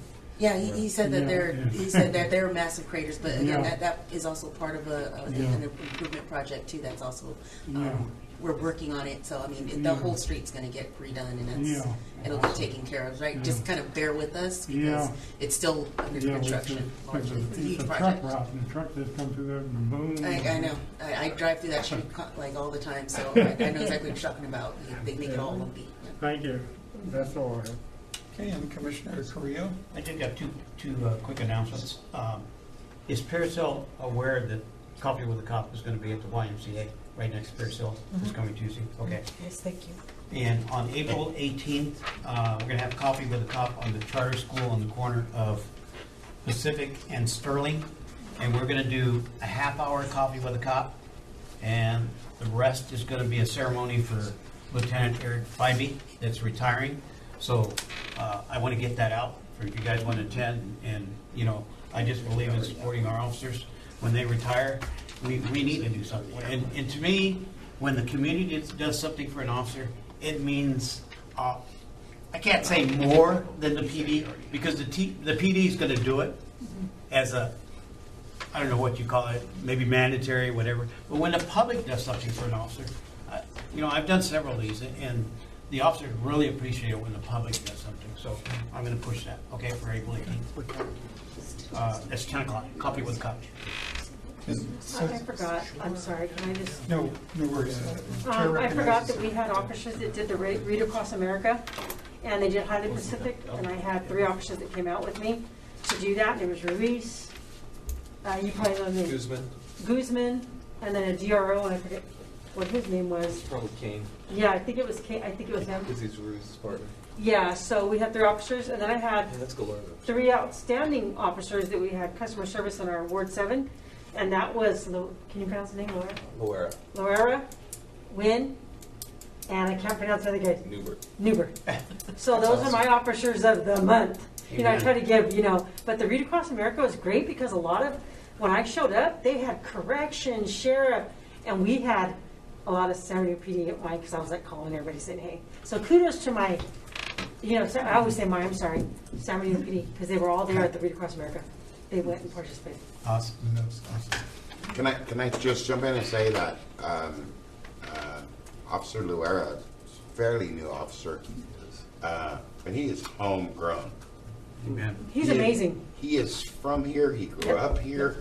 He worked at Little Caesars Pizza here. Wow, He is all homegrown. That's awesome. I don't take it any further than that. He's but great. He That's is, completely homegrown. People This person. young kid, I don't mean kid, but this young man, completely homegrown.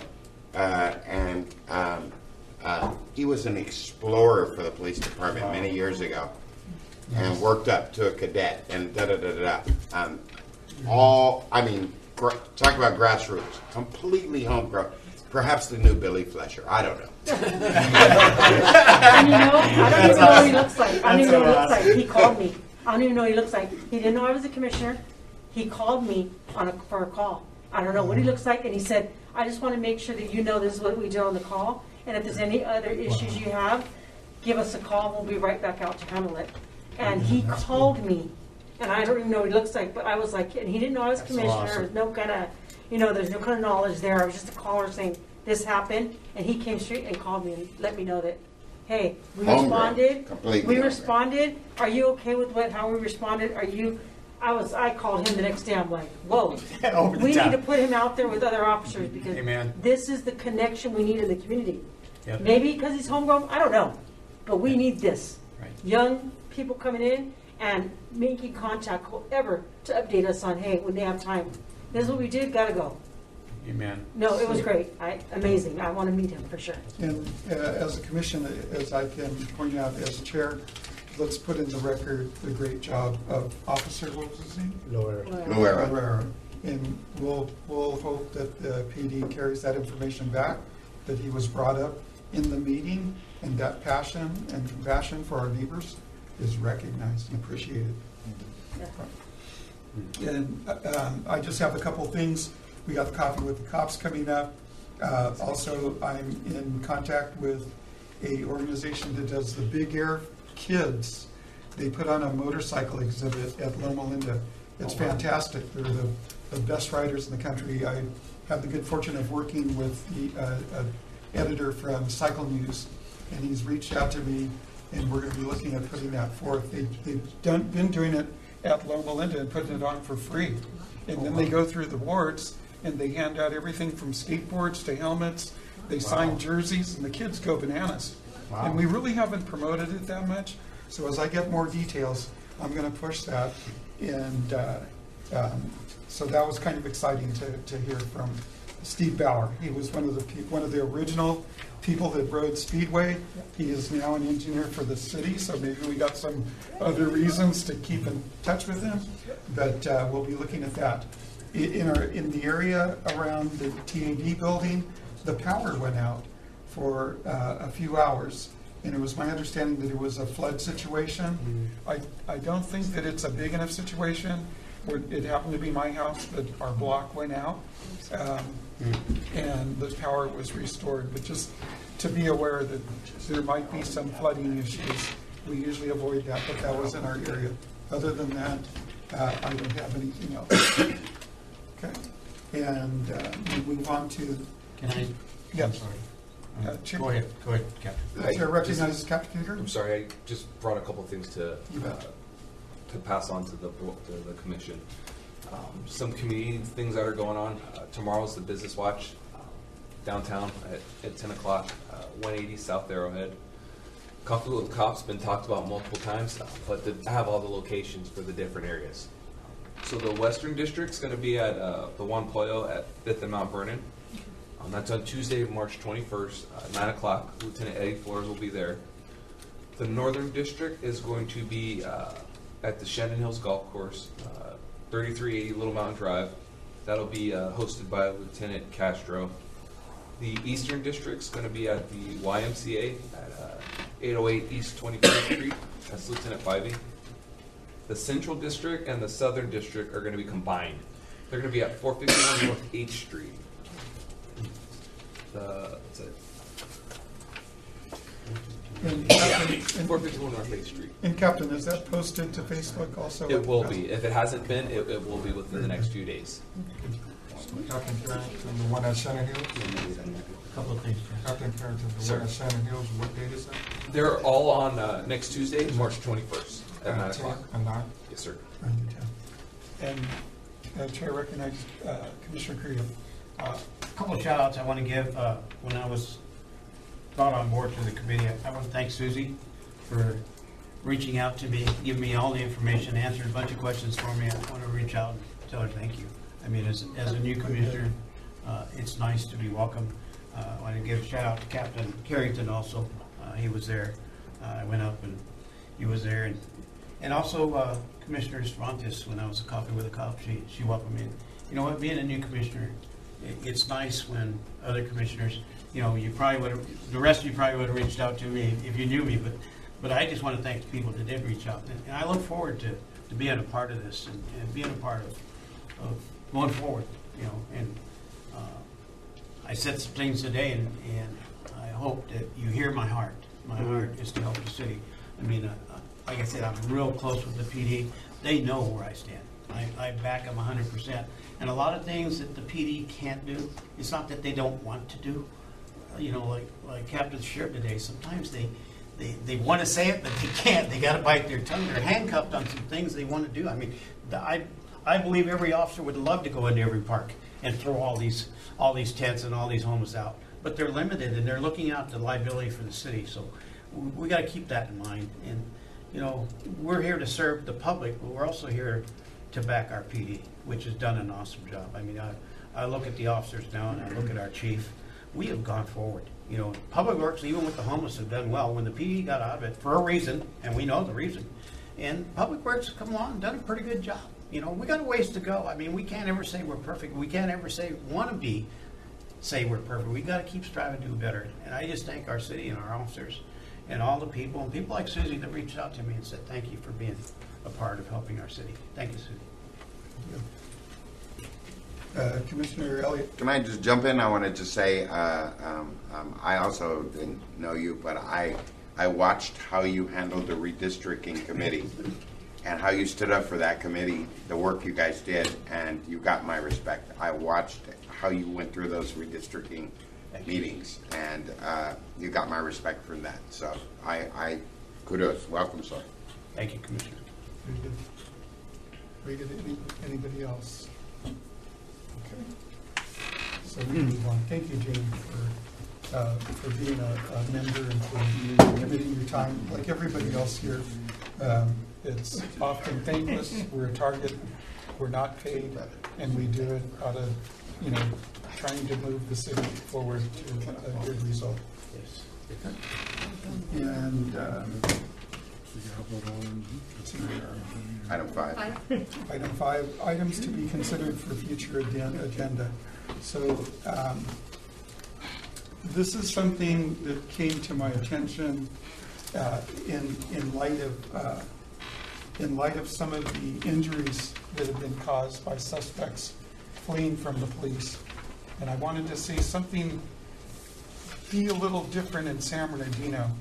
So what I'd like to propose is that we institute some kind of mandatory consequence for suspects that flee from police once contact is made or the suspect is in custody. So we're not talking about people just fleeing. We're talking about once the interaction is made. And, you know, you don't have to look very far back in time. The one that sparked this was the straight A student that got her legs cut off in LA by a fleeing suspect. And to make matters worse, it wasn't even, they were fleeing over parking tickets. So this is just something to work on the other side of the badge. I think our officers are expected to be diligent, professional, and I would say that they have to operate perfectly, and yet we fail to do anything to move the behavior on the other side of the badge. Something to address and encourage the suspects to not flee. And I know it's difficult, and I'll tell you, a lot of the laws are already on the books. So it's not like I'm trying to create something new, but I just want to move the city in respect to the safety of the citizens, of course, the safety of the suspects too. You wouldn't think that that's part of it, but it is, and of course, the safety of our police officers. Yeah. So that's the purpose of this agenda. I guess we just put it to a vote, right? Can we discuss it? Somebody has to. Okay. No, you don't discuss it. You have somebody has to make a motion. Okay, and I think Captain Carrington place it wants. on a future agenda, and you have to have a second, and there has to be a vote. Can Captain Carrington say something? Absolutely. Yeah. Okay. So the only thing is that, and I absolutely appreciate the sentiment, and I wish the city could enact something to make more consequences, but the reality is the city doesn't have the authority. That has to go through the state in order to enact that type of legislation. Can we change the fines? Or I even thought of like mandatory counseling for people that run, so we can begin to change the narrative and the attitude from the other side of the badge. I don't know, and again, it's same concept, right? I appreciate the sentiment, and I wish there were things we could do, but the penalties that they receive don't come from the city. That comes from the state, and exactly, the state courts, the state prison system, and their, however they work, the early release system that they're working, all that's a state, determined at the state level. So I appreciate the sentiment. Trust me, Who I'm assesses sure the all cops punishment? would appreciate that. Who assesses the punishment when you arrest one of these for fleeing? Who actually, I mean, what is the punishment? Judge. Or what it can be? It depends. It all depends on what the person's being arrested for. Is it just simply running, which could be misdemeanor penal code section 148? Is it felony resisting and running, which could be penal code 69? It just all depends upon the circumstances. But a lot of that, judges are given parameters, and they issue their penalties within the parameters that they're given. But again, that all comes from the state legislature. Right. As far as the fines, anything comes from the state.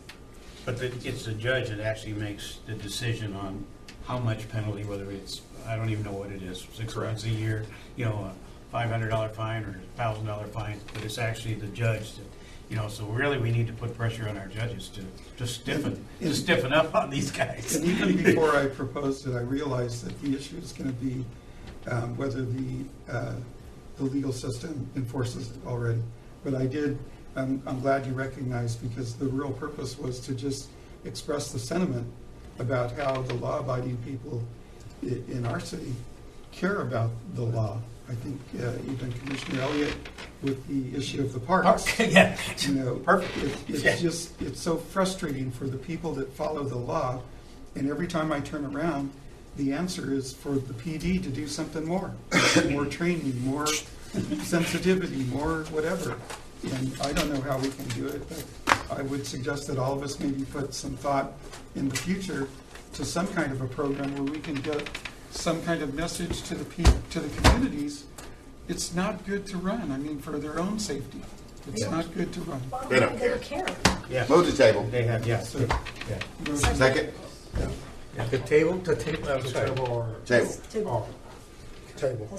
Second. Thank you. Carrington's got a question. I'm sorry, I just wanted to throw one last piece in there before you table it. I think what you can do something, and I'm not advocating either way. I'm a law enforcement officer, and we're neutral. I think you can reach out to the folks in the legislature, the congressmen, senators, assembly members, those that are, and that's the best way to advocate for a point. And I think that's something that you could even talk to the folks in your community about. And actually, I do already. We do through our church, so we're active and we're working with Sacramento the best we can. Call for the question. Operating. So, okay, the motion is to table. So unfortunately, the discussion is closed. But please note for the PD how we feel about our officers. Yes, and Commissioner Robertson. Oh, I'll wait because I got an item to consider for future agenda. Okay. Just email that to me. Just email it to me and Okay, CC the chair. Okay, perfect. No problem. We got to call a vote. Once she motioned to table it, then we all, Okay. please. Motion to table. All in favor? Aye. Aye. Aye. Opposed? Nay. And I think in closing, my brother had said maybe just a moment of silence for the death.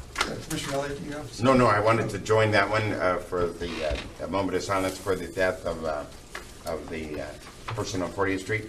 But I also wanted to mention that we lost the owner of Juan Pollo. Yeah, that's right. Oh, goodness. Mr. Okura, who contributed greatly to this city. And I think he was buried 2 weeks ago. But I mean, the McDonald's Museum, the Juan Pollos, I mean, and Al Okura did so much for everybody in the city. Everybody. Not only here, but Colton, and just the Inland Empire. He even bought a town. Yes, that's right. Yeah, and thankfully, I've been after him for the longest, and so maybe 2 months ago, I finally got him to sign my copy of his book, and so I'm happy I got it. But he poured so much into this city, and he literally picked youth that had issues. Yes. Issues with the law, issues with family, issues with that.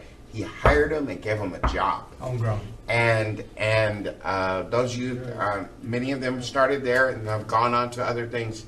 I got a number from his son at the end of last year, and about 85% of the youth that he worked with the system somehow to get, be it probation or whatever, went on to attain 4-year degrees. Amen. Wow. And out of those, I'm told that Mr. Okura paid 70% of those students 4-year tuition. Yes. And never said a word. Yep. That's and awesome. so I just wanted to mention, and I thought I'd join if you're friendly, welcome to that we would also adjourn in memory of Albert Okura. I think council did it at their last council meeting too, so I think that's awesome. And is it okay for me to ask Pastor to pray for these families? Is that okay in this public meeting? Or not? You can ask me to do it, and I say yes. At the invocation? Yes. Okay. At the invocation. But not at the closing? Yes, at the beginning. Okay, so we It's not on close. the agenda. So we close in memory with a moment of silence for those two souls for their work and for their commitment to the city.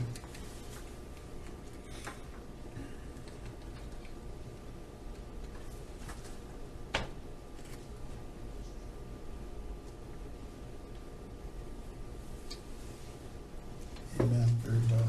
And thank you guys for putting up with me. I know I'm rough, so appreciate helping me Can we through. get a number where I can reach you? We are adjourned till. We are adjourned. Read it. We are adjourned until the next meeting to be held Monday, April 10th, 2023, at 6 p.m. in this same boardroom located at 201 Northeast Street, San Marino. Thank you, guys. Thank you, everybody. And one more thing, I kind of forgot, if you guys could update your contact information, because I know the list that I got is very Here, outdated. She has it. Oh, you have it? Oh, thank you. Staff. And Commissioner Roberson, he's coming over there. I'm gonna get only one of them to tell you. We don't need all four. I'm gonna ask for a spokesman. And say, you know, I want one person to. Oh, yours is in your. Yeah, I got it.